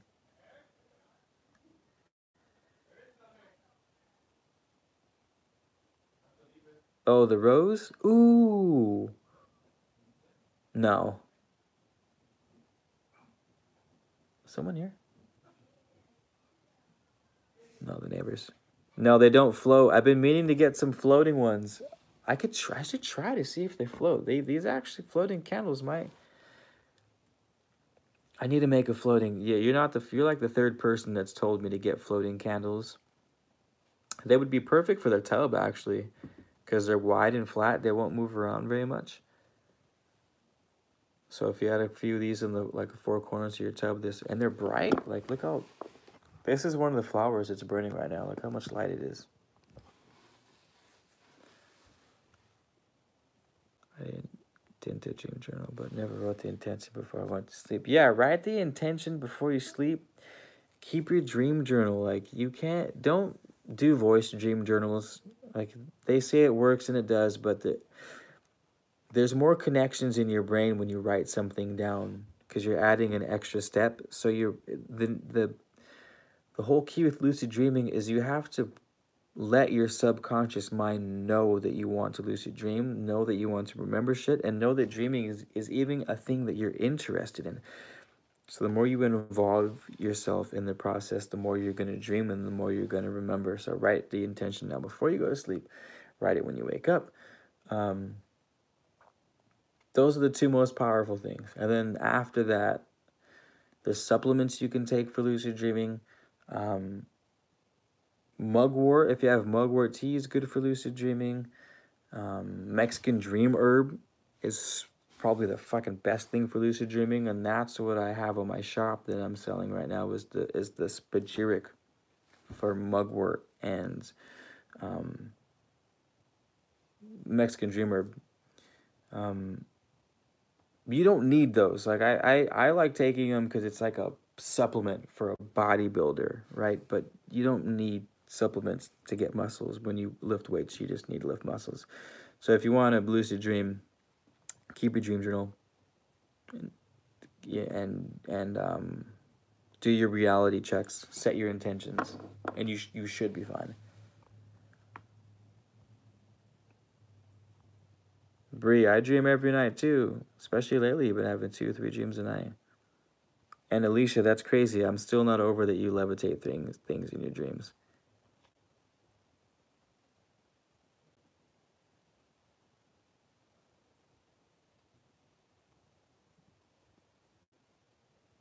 And power of the mind. I am definitely very chilled and relaxed. I had work today, so I'm kind of. But shit, that wasn't good. All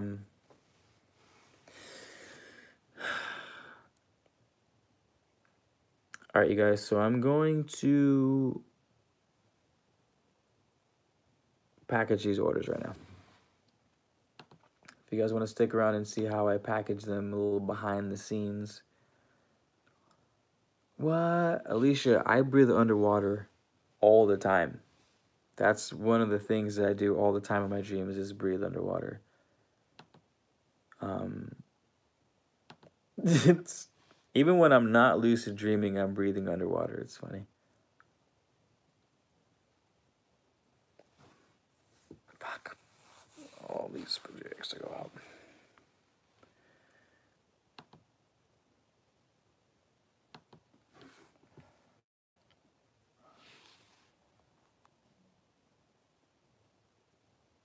That's funny. All right, peace out, Marilyn Beatty. Wait, are you leaving or am I leaving? Not sure who's leaving.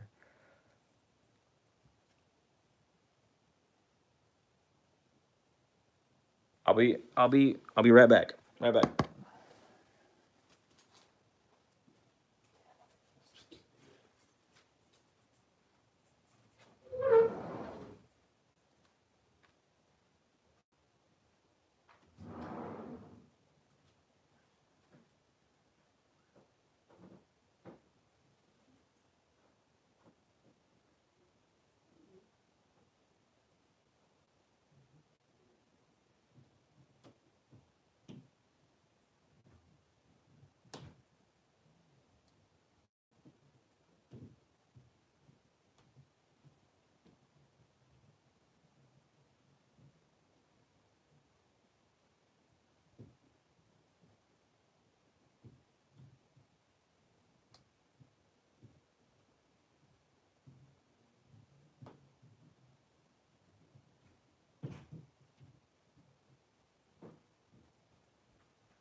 Ow, fuck.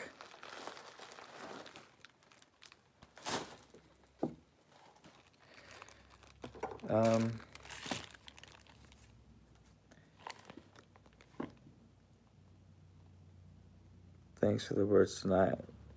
I appreciate you too, Candy. I really do appreciate all you guys a lot, actually.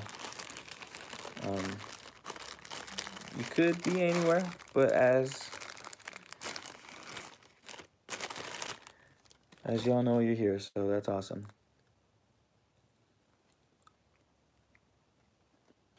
All right, so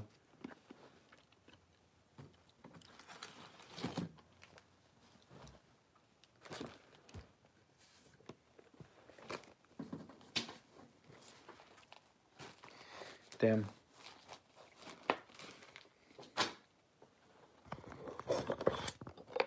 I have shit all over this desk right now.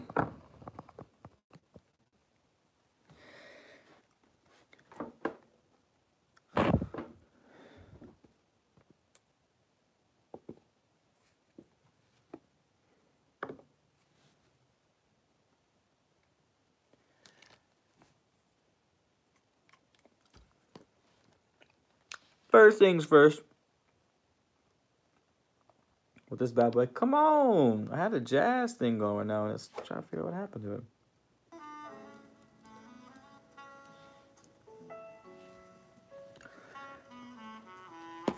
Parchment. A super nice fountain pen with a brass nib tip on it.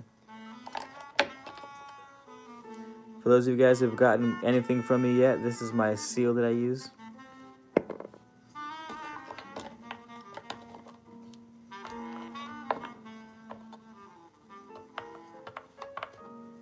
These are all my various waxes, different different colors of wax that I use.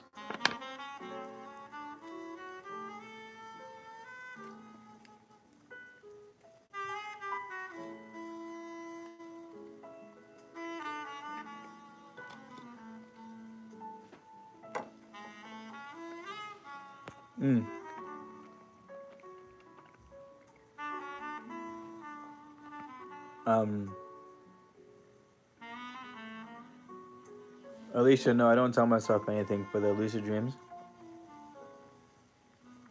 I just inherently in my dreams, whether I'm lucid or not, know that I can. Not necessarily that I know that I can breathe underwater, but I know that nothing's gonna happen if I breathe. I'll kind of feel the sensation of the water in my mouth, and then for a split second, I'll be like what? Like I'll hesitate, and then I'll just breathe.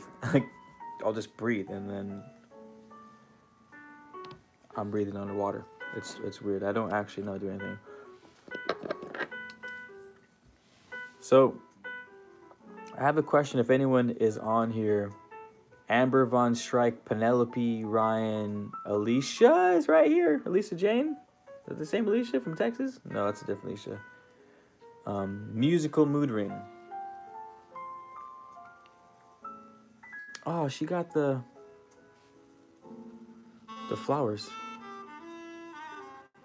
I know, I like the jazz too, but the piano was just getting heavy. There's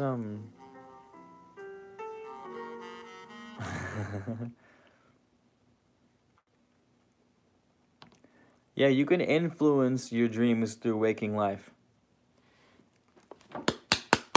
Which is why I'm starting a movement for lucid dreaming, because I believe that we can influence our waking life through our dreams by reprogramming our reality, but by doing it literally from our dream realm. Like literally go into our dreams, become conscious, have a conversation with a character in your dreams. That person represents an aspect of your mind. Rewire that motherfucker, and maybe it might rewire you in your waking life. That's the long-term game with the lucid dreaming. That's why I started making the lucid dreaming spagyric, was because I was like, yeah, all right, I can lucid dream without herbs and shit, but I would like to lucid dream more often, and remember more and be better at it. So I started taking the dream time supplements, so that I could start like tapping into the subconscious and having dialogue with people in my dreams, and like, you know what I mean? I don't want to say, I can't give away too much. Yeah, lately I've been dreaming just fine with it. So, like I smoked earlier today, oregano.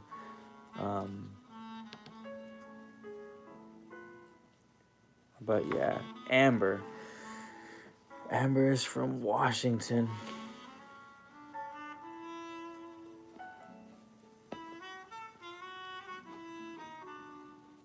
So,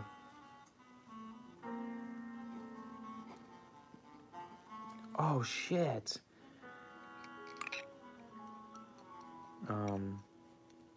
I forgot something, you guys. I forgot something. I'll be right back.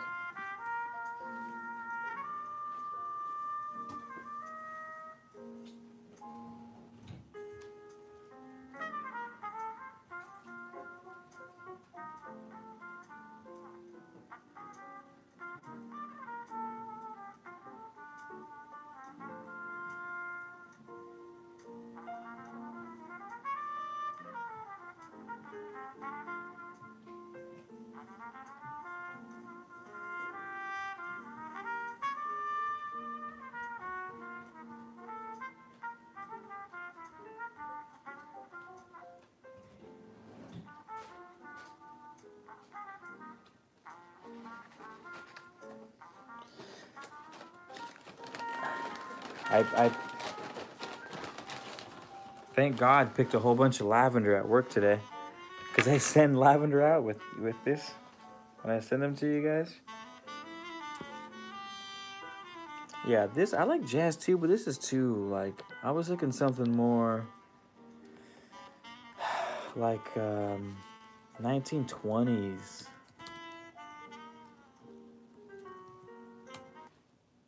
You know what I mean?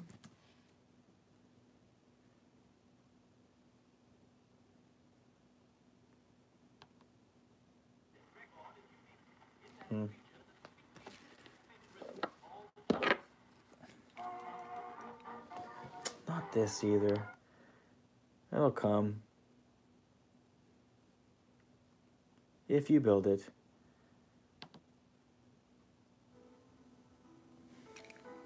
So I'm writing something a little more like this, you know, a little more moody, little...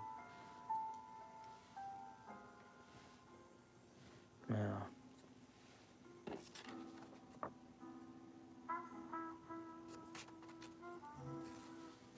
Amber. Amber ordered a spagyric for lucid dreaming, so we're gonna write her a little note right now.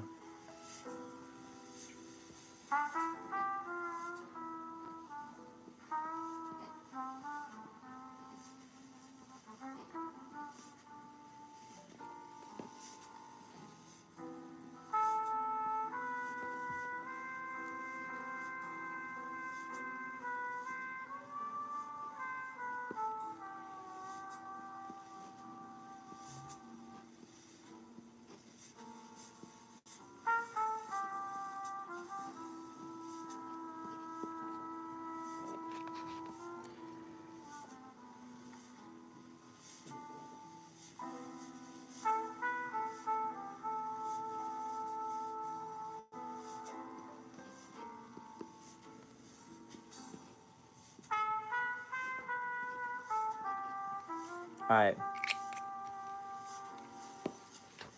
We have a little note.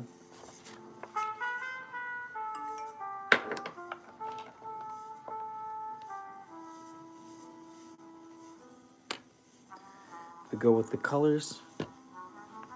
Amber seems like a... we're gonna go Christmas colors. We're going Christmas colors on this one.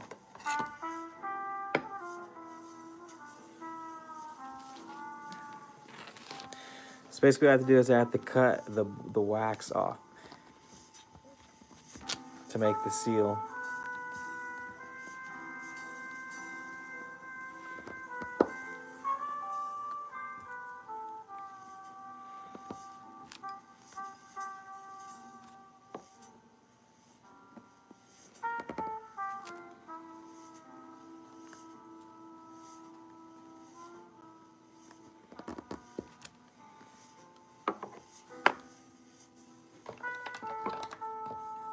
What I want to get for Christmas are, they have wax sealers where I can seal multiple things of wax at one time.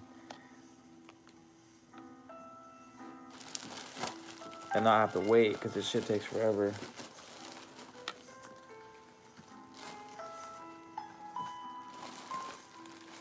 No, where'd my little tray? Oh, here it is.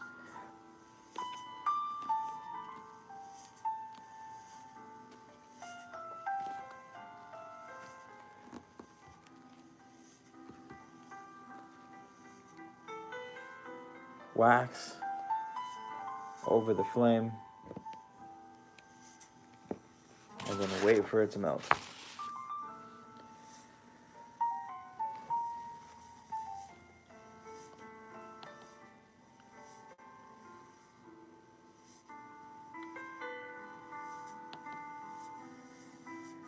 Almost.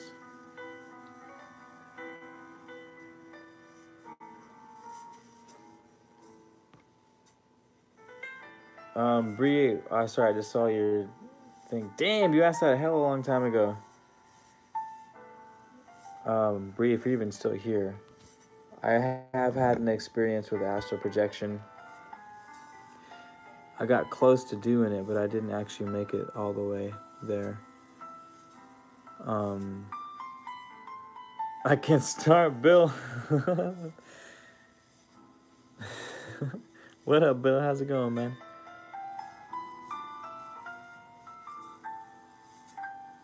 Bill, you getting your candles? That's what we're sending out right now.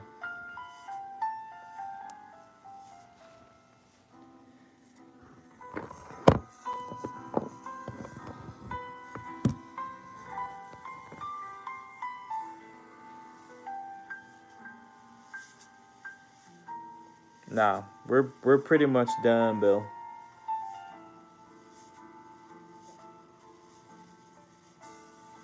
Really bored people are in here now that are literally watching wax melt with me.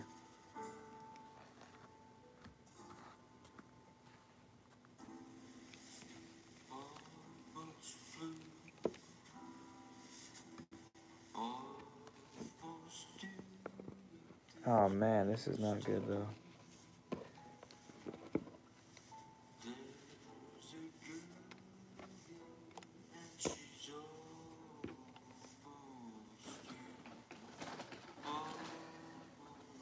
Yeah, my boy Blue.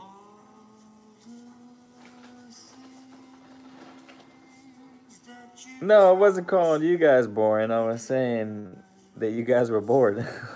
It's like, you must be bored. You're hanging out in here watching me pour candles. I cut a bunch of lavender and they're not fucking...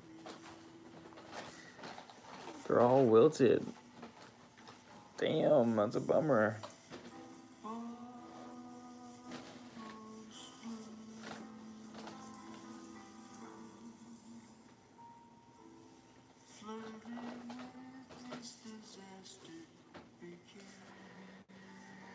All right, we have a problem. Houston, we have a problem.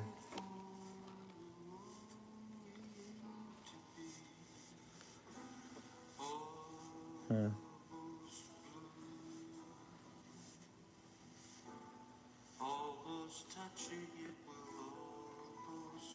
started out good and then it kind of lost its...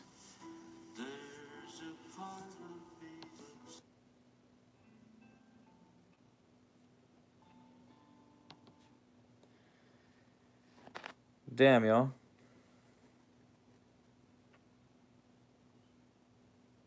I'm not going to be able to show you this. We're going to have to end this a little early, I think.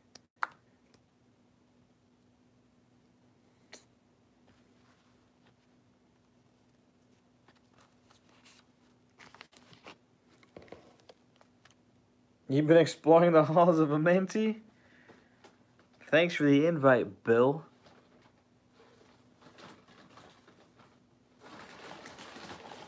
Honestly, though, I would like to come next time. If that's a real thing. If you're really going to the halls of Amenti, I'm definitely going to go.